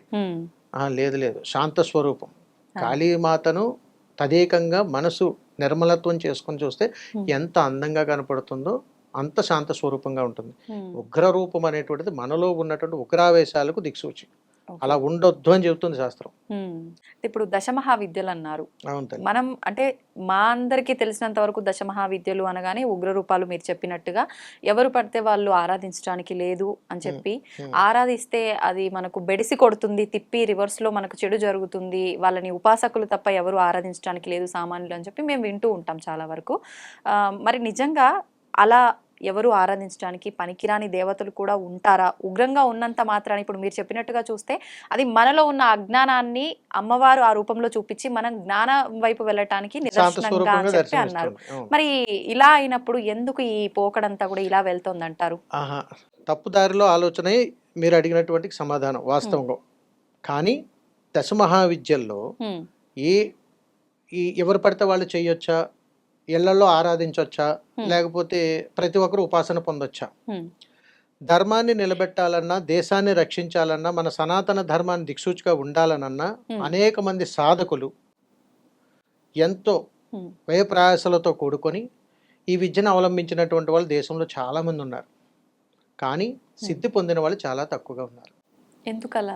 ఎందుకనంటే దేవీ దేవతను ప్రసన్నం చేసుకొని జాగృతం చెయ్యాలి అని అంటే ఇప్పుడున్న కలియుగ ధర్మంలో చాలా కష్టసాధ్యమైనటువంటి పని. హ్మ్. అందుకని దశమహావిద్యలు ఎప్పుడూ కూడా అతి సామాన్యమైనటువంటి దర్శన భాగ్యంలో మనకు మంచి చేయడానికి కాదు తల్లి. హ్మ్. లోకా సమస్త సుఖినో భవంతు. ఆ. సమస్త లోకము బాగుండాలని చెప్పి హ్మ్. కొంతమంది సాధకులు సమస్తము త్వజించి దేవతకు దాసోహమయ్యి ఈ దేహాన్ని నైవేద్యంగా సమర్పించడానికి సిద్ధమయ్యి ఏది ఆశించకుండా తల్లిని ప్రసన్నం చేసుకోవడం కోసం దశమహావిద్యలపై అంకుటిత దీక్షగా కొన్ని సంవత్సరాల మహాసాధన చేస్తారు. హ్మ్. ఒక ఉపాసన పొంది మంత్రాన్ని సాధన చేయడం ద్వారా సాధకుడుగా మారతాడు. ఎప్పుడైతే సిద్ధి పొందాడో అప్పుడు గురువుగా మారతాడు. దీనిలో ఒక ప్రయాణం ఉంది. హ్మ్. అందుకని అలా సిద్ధి పొందినటువంటి గురువులకు దేవత తారసపడుతూ ఉంటుంది. అవును. అనేక పరీక్షలు పెడుతుంటుంది. హ్మ్. వారి ద్వారా మాత్రమే ఏ ఫలమైనా సరే పొందేటువంటి అవకాశం ఉంటుంది తప్ప హ్మ్. అమ్మవారిని పెట్టుకున్నాను, దశమహావిద్యలు చేశాను, నేను ఓ మంత్రం పొందాను, పూజ చేసేసాను, ఫలితం వచ్చేసిందంటే కుదరదు. హా. అంత చాలా భిన్నమైనటువంటి ప్రయాణం తల్లిది. హ్మ్. అందుకని ఇది ఎవరన్నా చేసినా ఏం చేసినా ఏ ప్రమాదాలు జరగవు, ఓకే. కానీ చేయకూడదు. హ్మ్. అందుకని గురువులు తారసపడి గురువు ద్వారా గురువు ప్రమేయంతో హ్మ్. నువ్వు ఏ అడుగు తీసుకున్నా కానీ దశమహావిద్యల మీద చాలా అద్భుతమైనటువంటి ఫలితాలు పొందేటువంటి అవకాశాలు కూడా ఉంటాయి. హ్మ్. అంటే లాభం కోసం దేవత అని నేను అనకూడదు. ఆ. కాబట్టి నిన్ను సన్మార్గంలో మంచి జ్ఞానవంతులుగా హ్మ్. మార్చడం కోసం లోకం కోసమే ఈ విద్యలను ఉపయోగించండి అని చెప్పబడుతుంది శాస్త్రం. ఓకే. ఓకే. అందుకని ఇది చేయగలిగేవాడు సాధకుడు మాత్రమే చేస్తాడు, హ్మ్. ఇంకెవరు చేయలేరు. హ్మ్. అందుకని ఈ సాధనలో దశమహావిద్యలు ప్రతి రూపంలోనూ కూడా ఎందులో సిద్ధి పొందిన సాధకుడితోటైనా సరే ఆ సమస్య పరిష్కారం అయిపోతుంది. హ్మ్. అందుకని ఇప్పటికీ కూడా మఠపీఠ ఆశ్రమాల్లో చాలామంది స్వామీజీలు కానీ ఎక్కడెక్కడ ఉన్న వాళ్ళు వాళ్ళకి ఏదో ఒక సాధన ఉంటుంది. ఆ సాధనను బయటికి చెప్పలేరు. హా. వాళ్ళు అలా అనుష్ఠానం చేస్తుంటారు కాబట్టే ధర్మాన్ని కాపాడగలుగుతున్నాం తల్లి. హ్మ్. ఇప్పుడు దశమహావిద్యలకు సంబంధించిన నవరాత్రులనే గుప్త నవరాత్రులు అని కూడా అంటుంటారు కదా అండి? ఎందుకని గుప్త నవరాత్రులు అంటుంటారు? వాస్తవంగా గుప్త నవరాత్రులు అని అంటే అమ్మవారి స్వరూపాల్లో రాత్రిపూట చేసేటువంటి వాటిని గుప్త నవరాత్రులుగా భావిస్తుంటారు. హ్మ్. అంటే దేవీ దేవతా స్వరూపాల్లో పగలంతా కూడా శాంత స్వరూపం, రాత్రంతా ఉగ్ర స్వరూపంగా భావిస్తాం. హ్మ్. ఈ ఉగ్ర స్వరూపాలుగా భావించినప్పుడు రాత్రి వేళలో చేసేటువంటి ఉగ్ర పరివార దేవతలకు చేసేటువంటి రాత్రులు ఇవన్నీ కూడా. ఆహా. శాంత మామూలుగా స్వరూప పరివార దేవతలు వేరు, హ్మ్. ఉగ్ర పరివార దేవతలు వేరు. ఆహా. అందుకని సూర్యాస్తం అయిన తర్వాత కూడా హ్మ్. కొన్ని పరివార దేవతలకు అమ్మవారికి రాత్రిపూట ఆరాధన చేస్తారు.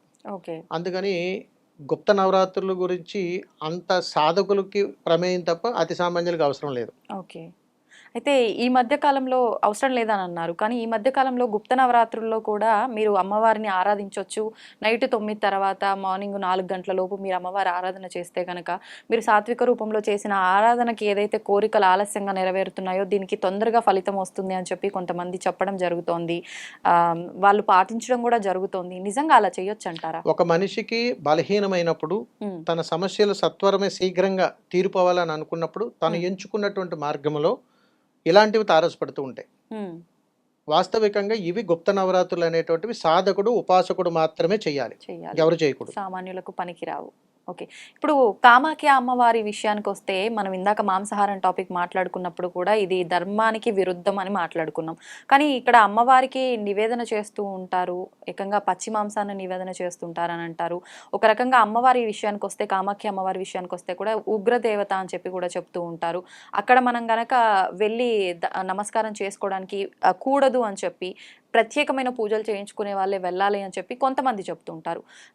మరికొంతమంది అలా ఏం లేదు, అమ్మవారు మనకు శక్తి పీఠాలలో ఒక శక్తి పీఠము, మనం దర్శించుకోవచ్చు, శుభ్రంగా మన కోరికలున్నా నెరవేరుతాయి తొందరగా, ఇలా కొంతమంది చెప్తుంటారు. అసలు ఏంటండి కామాఖ్య విశిష్టత? నా జన్మ అయితే కలియుగంలోనే జరిగింది. నా జనన కారణం అమ్మే. దానికి ప్రధానమైనటువంటి కారణం యోని స్వరూపం. యోని స్వరూపాన్ని కూడా అష్టాదశ శక్తి పీఠాల్లో అమ్మవారిగా భావించేటువంటి ఏకైక పుణ్యక్షేత్రం కామాఖ్య. దీనిలో ఉన్నటువంటి భావం మనం ఏదైతే ప్రామాణికంగా చెబుతున్నామో దానిని వాస్తవికంగా స్వీకరించగలిగేటువంటి తత్వం మనిషికి ఉన్నప్పుడు ఇది అర్థమవుతుంది తల్లి. మీరు గమనించాలి, నేను గమనించాలి. ఒక వ్యక్తి పుట్టగానే మరణించేంత వరకు తను చేసేటువంటి ప్రతి వికృత చేష్టకు కూడా జన్మకు శ్రీకారం చేసినటువంటి భగవత్ స్వరూపము ఎంతో ఆవేదన చెందుతూ ఉంటుంది. ఎందుకంటే మన వికృత చేష్టల వల్ల. ఎందుకంటే ఈ దేహం బయటకు వచ్చిన తర్వాత ఈ జీవుడు చేసేటువంటి వికృత చేష్టలకి ఈ దేహం చాలా ఆవేదన చెందుతుంటుంది. దానికి ప్రత్యామ్నాయంగా అనేక జీవరాశులు సృష్టించబడ్డాయి కర్మానుసారంగా. అవి బలి కోరతాయి. అందుకని కొన్ని ప్రాంత సాంప్రదాయాలలో అదే బలిహరణ మనం ఇక్కడ ఆంధ్రాలో ఇస్తే కుదరదు, ఒప్పుకోరు, భయపడతారు. కానీ గౌరవించాలి. ఇప్పటికీ కూడా కామాఖ్యలో బలిహరణలు ఉన్నాయి. ఎందుకు చెప్తామనంటే కామాఖ్య శక్తిపీఠం చుట్టుపక్క అంతా కూడా దశ మహావిద్యలు ఉంటాయి, దేవాలయాలు. ఒకప్పుడు నరబలులు జరిగేవి తల్లి. మహా ఉత్కృష్టమైనటువంటి స్థితితో సాధన చేసినప్పుడు దేవతకి ఏదోటి సమర్పించాలని చెప్పి సాధకుడే నైవేద్యం అయిపోయేవాడు అమ్మవారికి. ఎందుకని? లోక కళ్యాణార్థం కోసం, తన తర్వాత తరాలు బాగుండాలి అనేటువంటి ఒక మహాసంకల్పంతో చాలా గొప్ప సాధకులు ఉన్నారు తల్లి వీటిల్లో. మరి మనం అంత గొప్పగా ఇప్పుడు త్యాగం చేయలేం. అందుకని దీన్ని వేరే దాని మీద ఆపాదించాలి. ఓ భగవంతుడా, నన్ను నేను నీకు సమర్పించుకోలేను, ఈ దేహాన్ని సమర్పించాను, నాకు ఏదో ఒక మార్గం చూపించానంటే దానికి ప్రత్యామ్నాయంగా ఆ జీవరాశులను అట్లా ఇవ్వటం జరుగుతుంది. ఇవెందుకు జరుగుతున్నాయి అని చెప్పి మనం ధ్యానము సాధనలో చూస్తే ఆ జీవరాశి అందుకే పుట్టబడింది. ఇది వస్తుందని మీకు తెలియదు, నాకు తెలియదు. ఆ విధంగా చేసి శాంతపరిచి సంతృప్తి చెంది దేవత నాకు అనుగ్రహాన్ని ఇచ్చింది అని ఒక అప్పట్లో ఉన్నటువంటి పరంపరగా కొనసాగింది. ఇప్పటికీ దాన్ని ఆచారం అంటాం, ప్రామాణిక అనుమానం. ఆ ఆచారాన్ని బట్టి ఇప్పటికీ కొనసాగుతుంది. కానీ కాలక్రమేణా కొద్ది రోజులకి ఇవన్నీ అంతరిస్తాయి తల్లి, ఉండవు, మారిపోతారు. పంచభూతాలు అనగానే ఇది అమ్మవారి సృష్టి చెప్పబడుతుంది, అమ్మవారి సృష్టి గాని. అయితే దాన్ని అదుపులోకి తేవడం మానవ మాతృలకి సాధ్యమే కాదు. కానీ చాలా మంది స్వామీజీలు, బాబాలు ఇలాంటి వాళ్ళు మా దగ్గర చాలా శక్తులు ఉన్నాయి, మేము సాధన వల్ల రకరకాల శక్తులని యోగాన్ని పొందాము, ఈ పంచభూతాలను కూడా మేము అదుపులోకి తెస్తాము, జరుగుతున్న వీటన్నిటిని కూడా ప్రళయాలు వీటన్నిటిని కూడా మేము ఆపగలుగుతాము, అంతా మా చేతుల్లో ఉంటుంది అని చెప్పి చాలా మంది అంటుంటారు. నిజంగా అలా పంచభూతాలను అదుపులోకి తెచ్చే శక్తి ఉంటుందంటారా స్వామీజీలకి? స్వామీజీ అనే కాదు సార్, అతి సామాన్యుడికి కూడా అవకాశం ఉండొచ్చు. ఎలా అనంటే ఏ వ్యక్తి అయినా సరే, ఎవరైనా సరే పంచభూతాలను అదుపులోకి తెచ్చుకోవాలంటే తనను తాను ఇంద్రియాలను నిగ్రహం చేసుకునేటువంటి శక్తి కలిగి ఉండాలి. పంచభూతాలని శాసించేటంత గొప్ప శక్తులు ఉన్నాయి. ఇప్పుడు ప్రస్తుత కాలంలో అవి ఇంద్రజాల విద్యలు కాదు. అందుకని దీని గురించి తెలియాలంటే తల్లి షట్చక్రాలను ఆధీనంలోకి తెచ్చుకోవడం, కుండలిని శక్తి జాగృతం చేసుకోవడం, బ్రహ్మరంధ్రం నుంచి సమాధి స్థితికి చేరుకోవటం, వీటన్నింటి గురించి తెలియాలి. ఆ సమాధి స్థితికి చేరుకున్నటువంటి వాడికి పంచభూతాలతో అతీతమైనటువంటి ఆత్మీయ సంబంధం ఉంటుంది. అది ఎవరికో నూటుకో కోటుకో ఎక్కడైనా ప్రయాణం జరుగుతుంది. అందుకని పూర్వజన్మ వాసనలాగా అప్పుడున్నటువంటి ఋషులు, ఋషీశ్వరులు, మునీశ్వరులు వాళ్ళు కొన్ని చేసినటువంటి సాధన పరంపరలో ఇదిగో ఇప్పుడు కూడా మాకు ఏ పూర్వజన్మ వాసన, మేము కూడా ఈ ప్రయాణంలో ఉన్నాం కాబట్టి ఆ జాగృతికి మేము ప్రయాణం చేస్తూ ఉంటాం. కానీ పంచభూతాలని ఆధీనంలో తెచ్చుకునేటువంటి అతీతమైనటువంటి శక్తి ఖచ్చితంగా ఉంది. అంటే పంచభూతాలను అదుపులోకి తేవడం అంటే జరుగుతున్న విధ్వంసాలను ఆపడమనే అనుకోవచ్చు. అలా కాదు తల్లి, ఉమ్, తనను నియంత్రించుకోవడం కోసం. తనని తను. ఈ ప్రకృతి నన్ను అనేక రూపాల్లో మారుస్తుంది. ఉమ్, ఒక వాతావరణానికి వెళ్ళగానే ఒక రకమైనటువంటి కోరికలు పుడతాయి. ఉమ్, ఒక వాతావరణానికి వెళ్ళగానే ఇంకొక రకమైనటువంటి ఆలోచనలు ప్రేరణ జరుగుతుంటుంది. ఉమ్, ఒక దృశ్యాన్ని చూడగానే నా మనసు ఆహ్లాదాన్ని చెందుతుంటుంది. ఉమ్, ఇవన్నీ కూడా ప్రకృతి ధర్మాన్ని బట్టే వస్తుంది. అలాగే ప్రకృతిలో ఉన్నటువంటి ప్రతి ఒక్క విధానాన్ని మనం వాడుకోబట్టే మన జీవన మనుగడ కొనసాగుతూ ఉంది. ఓకే. ప్రకృతి లేకపోతే మనం లేము, ఆహారం లేదు, జీవనశైలి లేదు, ఏదీ లేదు. ఉమ్, కాబట్టి వాటిని నియంత్రించుకోవడం అంటే ఇంద్రియాలను నిగ్రహం చేసుకోవటమే. ఎలా సాధ్యపడుతుంది అంటారు ఇంద్రియ సాధన. నిగ్రహణ? ఉమ్, సాధన, ధ్యానము. ఉమ్, అందుకని మనం వదిలేటువంటి శ్వాస తేలికపాటిదై ఉండాలి. ఆ, మనం తేలికపాటి శ్వాస ఎప్పుడైతే వదులుతామో ఉమ్, మనకు తెలియకుండానే ఇంకొక జీవికి ప్రాణహాని చెయ్యం. ఉమ్, అందుకని తెలిసి చేసినా తెలియక చేసిన పొరపాటే కాబట్టి ఉమ్, ఒక జీవికి ప్రాణదానం చేయగలిగేటువంటి శక్తి ఇంకొక మనిషికి ఉంది. ఉమ్, నేను పుట్టించలేకపోవచ్చు, కానీ ప్రాణానికి హాని లేకుండా చేయొచ్చు. అందుకని తేలికపాటి శ్వాస కావాలంటే సాత్వికమైనటువంటి ఆహారం కలిగి ఉండాలి. ఉమ్, ఇదంతా ప్రకృతి ధర్మంలోనే తెలుస్తుంది. ఓకే. అందుకని మనిషి ధ్యానం చేయగలిగేటువంటి శక్తి ఎవరికైతే ఉంటుందో, ఉమ్, తపశ్శక్తి ఎవరికైతే ఉంటుందో, ఉమ్, ఇంద్రియాల నిగ్రహ శక్తి ఆటోమేటిక్ వచ్చేస్తుంది. ఓకే. ఇవన్నీ జరిగినప్పుడు ఉమ్, ప్రతి దాని మీద ఒక పటుత్వం అనేటువంటిది ఏర్పడుతుంది. ఉమ్. అయితే భగవంతుళ్ళు కల్లోకి వస్తున్నారని చెప్పి, ప్రత్యక్షం అవుతున్నారని చెప్పి, ఉమ్, ఆ, ఎవరైనా నమ్మకపోతే మీకు చూపిస్తామని చెప్పి కూడా చాలా మంది చెప్తున్నారు. కొంతమంది అయితే ఏకంగా నా కల్లోకి వచ్చారు, లేదంటే నా ఒంటిపైకి వచ్చారు, పలానా మంచి చేయమన్నారు, ఈ ఊళ్ళో ఇది చేయమన్నారు, ఆ ఊళ్ళో అది చేయమన్నారు అని చెప్పి చెప్తున్నారు. ఇదంతా నిజంగా నమ్మొచ్చు అంటారా? ఇప్పుడు కలియుగ ధర్మంలో ఉమ్, ఇప్పుడు కలియుగ ధర్మంలో ఇవన్నీ కూడా బ్రతుకు కోసం వేస్తున్నటువంటి, ఉమ్, అంటే కూటు కోసం కోటి విద్యలు. నిజం తల్లి. ఎందుకంటే ఎంతో కఠినమైనటువంటి సాధన చేసిన మాకు అమ్మ స్వప్నంలో దర్శనం ఇయ్యమ్మ అని అంటేనే తల్లి తారసపడదు. ఉమ్, ఎందుకంటే నేను చేసేటువంటి ధర్మం కానీ, ఉమ్, మనం చేసేటువంటి మంత్రశక్తి కానీ, ఆ తపశక్తి కానీ అతీతంగా తల్లిని చేరుకోగలిగేటువంటి ఉత్కృష్ట స్థితికి మనం చేరుకోగలిగినప్పుడు మాత్రమే అది సాధ్యం. ఉమ్, అది కూడా అమ్మవారి నేరుగా కనిపించదు తల్లి. ఆ, మీకు ఈ విషయం చెప్పాలి నేను. ఆ, అమ్మ ఇలా ఉంటుంది, అవును. ఇలా ఉంటుందని చూసినటువంటి ఏ జీవుడు లేడు. ఉమ్, ఎందుకనంటే దైవతత్వాన్ని చూసిన తర్వాత మనం పొందేది మరణం మాత్రమే. ఉమ్, బ్రతికుండగా దైవాన్ని చూడగలిగేవాడు కారణజన్ముడు. ఆ, మీరు గమనించాలి. ఒక దైవం దర్శనం నాకు అయ్యిందని అంటే మరణమే ఇంకా లేను నేను. ఇప్పుడు ఆ కారణ జన్ములు అన్నారు కదా, ఉమ్. ఎవరు వాళ్ళు అసలు? వాళ్ళు భావితరాలకు మార్గదర్శకంగా, ఉమ్, జీవితాన్ని సన్మార్గపు దిశగా ఉమ్, చాలామంది మనకు బాసటగా ఉండి మనకి ఈ దేహ ప్రసాదాన్ని ఇచ్చి వెళ్ళిపోయారు వాళ్ళు. ఆ ప్రయాణంలోనే మనం కొనసాగుతున్నాం. లైక్ ఇన్స్పిరేషన్ పీపుల్స్ ఇన్ సనాతన ధర్మ. ఉమ్, ఉమ్, ఎంతో మంది మహానుభావులు ఉన్నారు, ఋషీశ్వరులు ఉన్నారు. ఉమ్, మరి వీళ్ళందరూ కారణజన్మలే తల్లి. అంటే మనిషి చనిపోయినా కానీ తన గురించి తలుచుకుంటూ మాట్లాడుకుంటా. తాను చెప్పినటువంటి విషయాన్ని ఇంకా మనం బ్రతికిస్తున్నామనంటే అంతకంటే గొప్ప కారణజన్మ ఏం కావాలి తల్లి? ఉమ్, అదే ఇప్పుడు మనం ప్రయాణం చేస్తుంది. అవునండి. ఉమ్, అయితే ఇప్పుడు అసలు భగవంతుణ్ణి ఆరాధించేటప్పుడు కోరిక అనేది ఉండకూడదు. ఏదో ఒక లాభ ఆపేక్ష ఆలోచించి మనము ఆయన దగ్గర నుంచి ఒకటి అనుకొని ఆయన నాకు ఇది ఇవ్వాలి అని చెప్పి మాత్రమే ఆరాధన చేస్తున్నాము. కొంతమంది వైరాగ్యం, ఇంకా అసలు నాకు ఈ జీవితమే వద్దు, ఎన్ని అనుభవించాలో అంతకు మించి అనుభవించా, నాకు వద్దు అని చెప్పి అన్నీ వదిలేసి భగవంతుడి ఆరాధనకు వెళ్ళే వాళ్ళు ఉంటారు. నిజంగా భగవంతుడి ఆరాధన అనేది ఎలా ఉండాలి? అసలు ఆ భక్తి అనేది ఎలా ఉండాలంటారు? ఏ దశలో వచ్చేది నిజమైన భక్తి?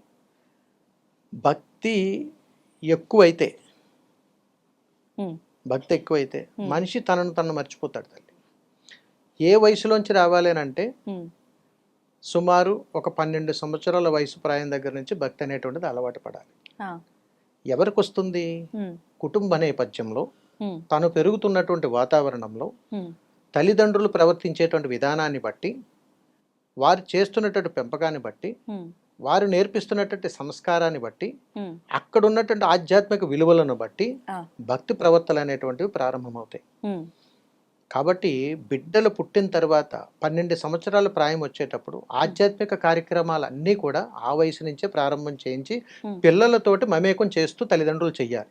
ఆ, అలా చెయ్యగలిగితే ఖచ్చితంగా ప్రతి వ్యక్తిలోనూ కూడా ఆధ్యాత్మిక చింతన అనేటువంటిది ఒక బీజంగా మారి మహావృక్షంగా మారిపోతుంది. ఉమ్, ఆ బీజం పడాలి. ఉమ్, అది పడటానికి ప్రప్రదమైనటువంటి కారణం తల్లిదండ్రులే. ఉమ్, కాబట్టి అమ్మను ప్రేమించండి, అమ్మ ప్రేమను పొందేలాగా పిల్లలను చూసుకోండి, ఉమ్, తల్లి యొక్క ప్రేమను బిడ్డలకు అర్థమయ్యేలాగా చెప్పండి. తండ్రి యొక్క బాధ్యతను అర్థమయ్యేలా పిల్లలకు చెప్పండి. Yeah. ఈ 2 ఎప్పుడైతే వారు తెలుసుకోగలిగారో భక్తి గురించి ఎక్కువ సమయం వాళ్ళు కేటాయించక్కర్లేదు. అందుకని అప్పుడప్పుడు దేవాలయాలకు తీసుకొని వెళ్ళటం, దీపారాధన చేయించడం, ప్రదక్షిణలు చేయించడం, దేవీ దేవతల యొక్క చరిత్రలు వాళ్ళు వినపడేలాగా చెయ్యటం, ఇంట్లో సినిమా సాంగ్స్ పెట్టుకుని ఎంజాయ్ చేయడం కాదు. అప్పుడప్పుడు పురాణాలు, లేకపోతే అమ్మవారి యొక్క పాటలు, లేకపోతే ఇతరితరాలు చాలా ఉన్నాయి, ప్రసంగాలు ఉన్నాయి. ఇవన్నీ విని అందులో పిల్లలతోటే కొన్ని క్వశ్చన్స్ కూడా మనం అడిగించవచ్చు. నాన్న 10 నిమిషాలు పెడతాను, ఇది నువ్వు వింటే, ఇది జాగ్రత్తగా నువ్వు విని నేను అడిగిన ప్రశ్నకు సమాధానం చెప్తే నేను పలానా చోట తీసుకెళ్తాను అనగానే దే ఆర్ ఇంట్రెస్టెడ్. అలా చేసుకుని కొన్ని ప్రయాణాల్లో మారిన వాళ్ళు చాలా సందర్భాలు ఉన్నాయి. మేమే ఉన్నాం, మా పిల్లలకి దైవశక్తి లేదండి గురుగారు, ఏదైనా అమ్మవారి అనుగ్రహాన్ని ఇవ్వండి అంటే చిన్న ప్రక్రియల ద్వారా కొన్ని వేల మందిని మార్చిన సందర్భాలు ఉన్నాయి. వాళ్ళు ఈ రోజుకి మాకు శిష్యులుగా వచ్చి గురువు గారు ఏదైనా మంత్రం చెప్పండి అంటుంటారు. పిల్లలే చదువుకోవాలి, ఒక మంత్రం చెప్పండి అంటారు. దృష్టి మీరు మంత్రం చెప్తే చదువుకుంటాం. ఇట్లా కూడా తయారైన వాళ్ళు ఉన్నారు. ఇలా అంటే మంత్రం కోసం వచ్చే వాళ్ళే ఉంటారా, కోరికలతో వచ్చే వాళ్ళు కూడా ఉంటారా? కోరిక ఉండదు తల్లి. మంత్రము కోరికని చంపేస్తుంది. మంత్రం జయించడం అంటే కోరికను హరించడమే. కానీ ఈ మధ్య కాలంలో చాలా మంది మీకు ఈ కోరిక ఉంటే, ఈ ఇబ్బంది ఉంటే ఈ మంత్రం చేసుకుంటే నెరవేరుతుంది ఇలా చెప్తున్నారు. కోరికతో పుట్టేటువంటి ఏ మంత్రమైనా అది అజ్ఞానమే, అది వ్యాపారమే. ఈ మంత్రం చదివితే ఇన్ని కోట్లు వస్తాయనంటే అది నాటకమే, అందులో సమస్య లేదు. ఇప్పుడు ఈ మంత్రం అనేది ఎవరైనా చేయొచ్చా? అన్ని రకాల మంత్రాలు అందరూ చేయొచ్చా? గురు ఉపదేశం ఉంటేనే చెయ్యాలా? ఎవరికి వాళ్ళు చేసుకోవచ్చా? మంత్రము గురు ఉపదేశం ఉంటేనే చెయ్యాలి. మంత్రానికి గురువే అధిష్టాన శక్తి.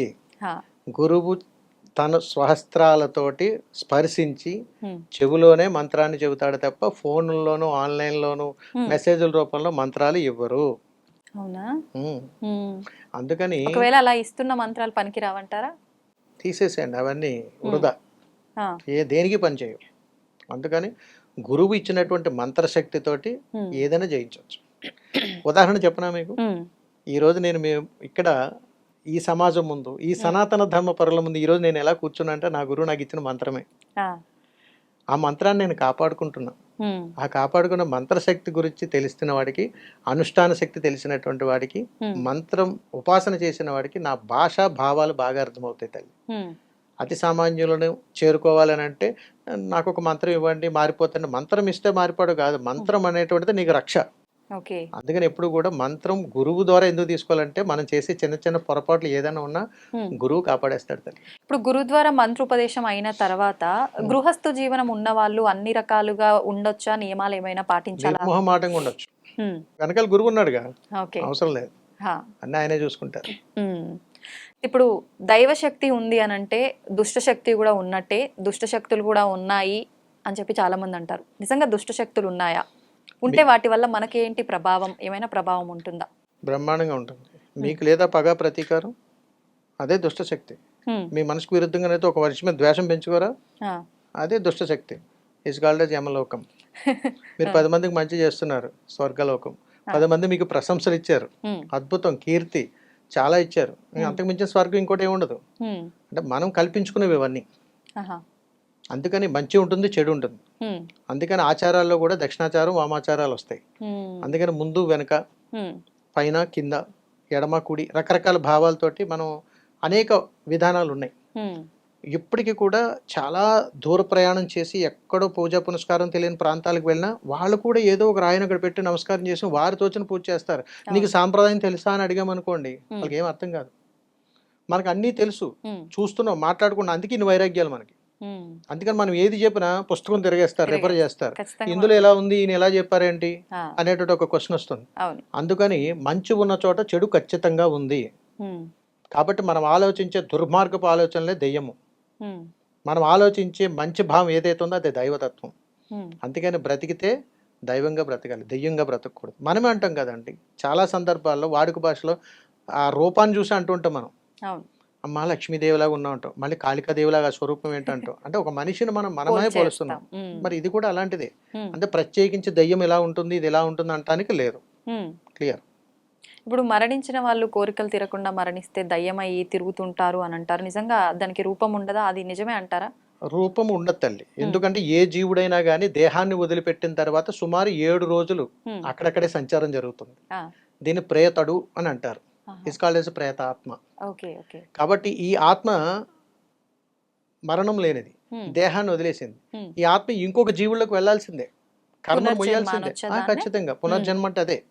అందుకని 84 లక్షల జీవరాశుల్లో ఈ ఆత్మ ఖచ్చితంగా వేరే చోటకు ప్రవేశింపబడి ఇక్కడ మిగిలిన కర్మను అక్కడ మొయ్యాల్సిందే, ఇక్కడ చేసిన కర్మను అక్కడ చేయాల్సిందే. దీన్ని దుర్మరణం అంటారు. ఖచ్చితంగా అనిపించాల్సిందే. అంటే ఇక ఏదో ఒక రూపంలో మనిషిగా మనం జన్మించడమే చేసుకున్నటువంటి పూర్వకాల జన్మము పుణ్యము అని అంటాం. అంటే మీ తాత ముత్తాతలు వాళ్ళ పూర్వీకులు ఆది మూలం మనకు తెలియదు, కానీ మా అయితే 3 తరాలు తెలిసేమో, ఎక్కడి నుంచి వచ్చామో తెలియదు. కానీ చేయగలిగినటువంటి పుణ్యం ఏదైనా ఉందా మన పూర్వీకులు అంటే మానవ జన్మే. అందుకని ఎప్పుడైనా సరే భగవంతుడి దగ్గరికి వెళ్ళినప్పుడు ఈ మనిషి జన్మనిచ్చినటువంటి నీకు సాష్టాంగ పరుస్తున్నానని చెప్పి నమస్కారం చేసుకోవాలి ఫస్ట్. మన జన్మ మనకి. అయితే అసలు మానవ జన్మ అనేది ఒకటేసారి వస్తుంది, మళ్ళీ రాదు మానవ జన్మ అన్నారు కదా. కానీ చాలా మంది వాళ్ళ ఇంట్లో మరణించిన వాళ్ళు మళ్ళీ వాళ్ళ కొడుకులకు బిడ్డలకు పుడతారు అని చెప్పి, లేదు అని అంటే కొంతమంది ఈ మధ్య కాలంలో కొన్ని వార్తల్లో కూడా వినటం జరిగింది, చూడటం జరిగింది. ఒక పర్సన్ చనిపోయి గత జన్మలో నేను పలానా వాళ్ళ ఇంట్లో పుట్టినా అని చెప్పి అక్కడ తను చెప్పిన డీటెయిల్స్ అన్ని కరెక్ట్గానే ఉండడము, అక్కడ వెళ్ళి ఆరా తీస్తే అది నిజమే అనటము, ఇలాంటివి చూసాం కదా. మరి ఇలా అయితే ఖచ్చితంగా మరొక జన్మ ఉంది, అది కూడా మానవ జన్మ అని నమ్మొచ్చు కదా. ఒకటి గుర్తుపెట్టుకోండి, మనిషి పుట్టుక మరణం ఒకసారే జరుగుతుంది, ఇది శాసనం. మళ్ళా పుట్టడం, మళ్ళీ ఎక్కడెక్కడో ఉండడం, మళ్ళీ ఇంకోటి జరగడం అనేటువంటి ఎట్టి పరిస్థితుల్లో జరగదు. ఒక మనిషి పుట్టిన తర్వాత, తను మరణించిన తర్వాత తన ఆత్మ సకల కోటి జీవరాశులు అంటాం మనం, 84 లక్షల జీవరాశులు అనుభవించి తీరాల్సిందే, కర్మను మొయ్యాల్సిందే, అంతే. అవన్నీ అయిపోయిన తర్వాత ఆఖర మానవ జన్మ లేదంటే ఇవన్నీ అయిన తర్వాత ఆఖరి జన్మ ఒకే ఒకటి ఉంటుంది, దైవాన్ని స్పర్శించడం. కంటికి కనపడినటువంటి దైవతత్వాన్ని స్పర్శించేటువంటి జన్మ ఒక్కటే ఉంది జీవితంలో, దాని పేరు పుష్పం.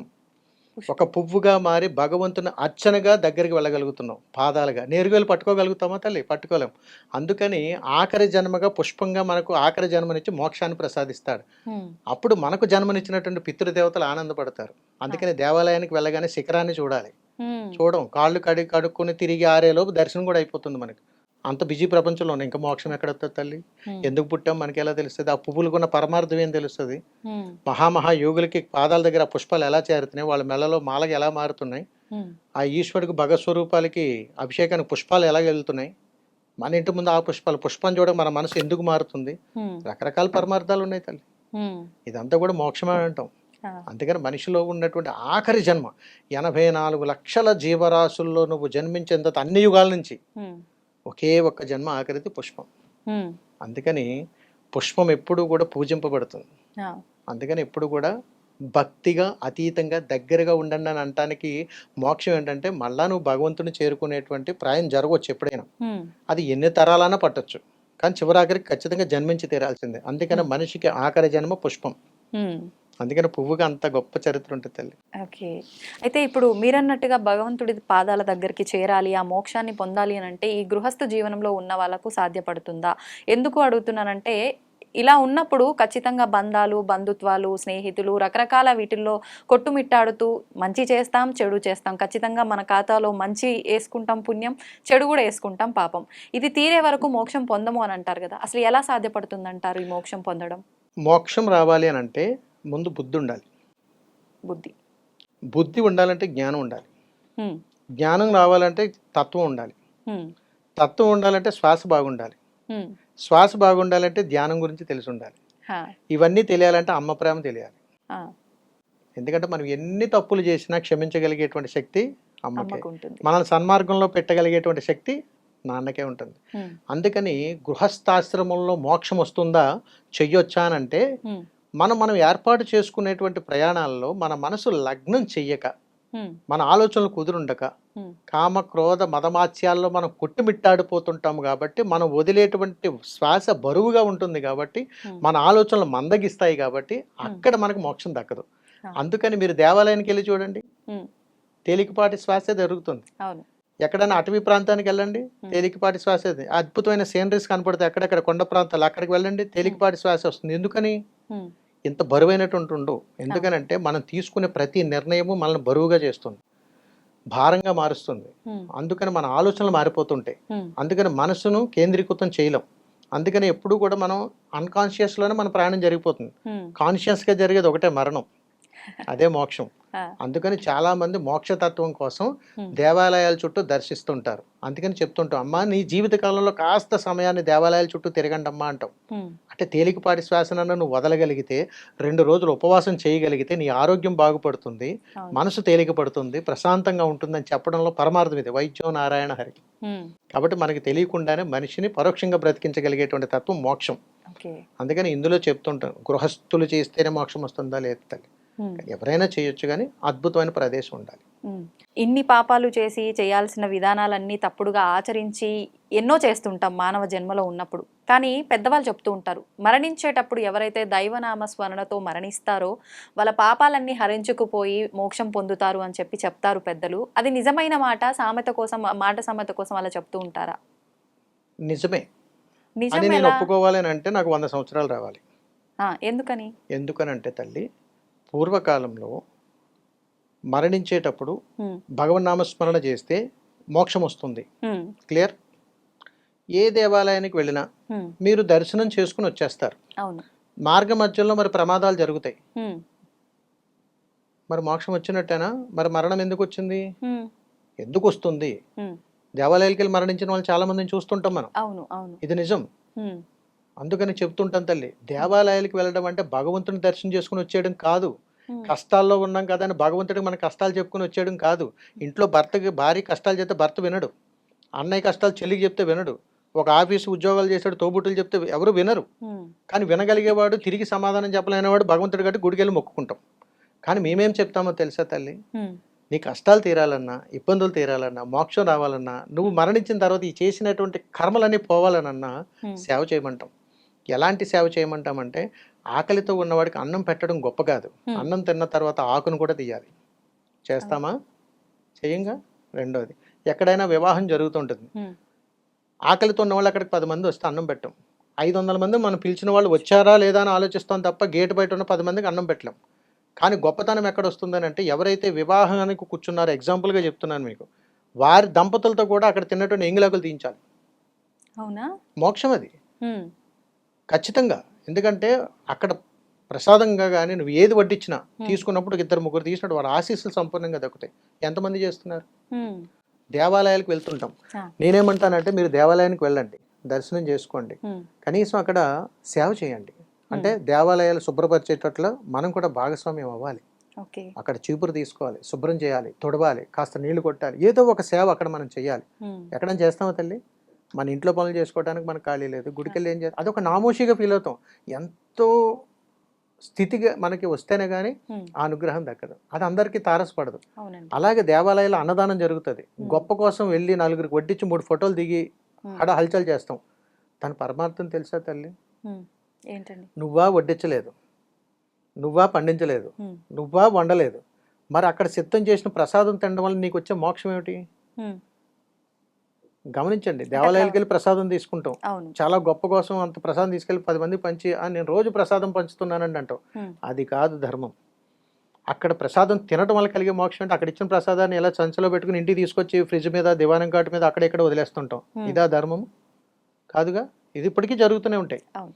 అందుకనే దేవాలయానికి వెళ్ళినప్పుడు భగవత్ స్వరూపం ఒకటే చెప్తుంది, నీవా పండించలేదు, నీవా సిద్ధం చేయలా, నీవా వండలేదు, మరి నీవు ఇక్కడ ప్రసాదం తీసుకోకుండా ఎక్కడికి వెళ్ళి తీసుకుంటే మోక్షం ఎలా వస్తుంది నాయన ఉమ్, అని అడిగితే, అక్కడ దేవాలయ ప్రాంగణంలో ఇచ్చినటువంటి ప్రసాదాన్ని మనం స్వీకరించడం ద్వారా ఉమ్, మనం వదిలేటువంటి తేలికపాటి శ్వాస, దీన్ని పండించినటువంటి వాడు ఏ కష్టంలో ఉన్నాడో, ఏ ఇబ్బందుల్లో ఉన్నాడో మనకు తెలియదు, ఉమ్, అతనికి మోక్షం దక్కుతుంది. అంటే మనకు తెలియకుండానే ఒక వ్యక్తికి దైవపరంగా మోక్షాన్ని ప్రసాదించడంలో ఉన్న పరమార్థం, దేవాలయాల్లో ప్రసాదాన్ని స్వీకరించేటప్పుడు అక్కడ ఉండే స్వీకరించాలి, అక్కడే సేవ చేయాలి. అందుకని గుడికి వెళ్ళినప్పుడు అక్కడ అన్నదానం జరుగుతుంటే 10 మందికి మనం వడ్డించడంతో పాటుగా వారి తిన్నటువంటి విస్తరణను కూడా తీయగలిగే సామర్థ్యం మనకు ఉండాలి. ఉమ్, అలా చేయగలిగితేనే అది సంపూర్ణమైనటువంటి సేవ అవుతుంది తప్ప ఉమ్, ఏదో ప్రేక్షక పాత్ర కాదు. ఆ విధంగా చేయగలిగేవి కాబట్టి నీకు మరణించే సమయానికి మోక్షం అదే వచ్చేస్తుంది. ఉమ్, అందుకని అద్భుతమైనటువంటి మరణం వస్తుంది మనకి. ఆ, ఎవరిని ఇబ్బంది పెట్టం, నిద్రలోనే మరణిస్తాం. వారు ఖచ్చితంగా నిద్రలో మరణించారు, ఎవరిని ఇబ్బంది పెట్టకుండా ఆ దేహం వెళ్ళిపోయింది అని అంటే, అతని జీవితంలో వాళ్ళ తల్లిదండ్రులు కానీ అతను కానీ ఎప్పుడూ ఈ సత్కార్యం చేసే ఉంటారు. కాబట్టి వాళ్ళకి ఆ మరణాన్ని భగవంతుడు ప్రసాదిస్తాడు. అందుకని మనం ఎప్పుడు కూడా తల్లి అధర్మమైనటువంటి ఆలోచనలు కానీ ఎప్పుడు చేయొద్దని పెద్దలు చెప్తారు. ఇప్పటి వరకు మీరు చెప్పిన విధానం అయితే మాకున్న సందేహాలన్నీ కూడా నివృత్తి అయ్యాయి. నిజంగా చాలా మంచి విషయాలు తెలియజేశారు. ఆఖరణ అంటే మీరు ధర్మ పరిరక్షణ కోసమై పాటుపడుతున్నారు, ఎన్నో దేశ విదేశాల్లో మీరు తిరుగుతున్నారు, ఈ ప్రచారం చేస్తున్నారు.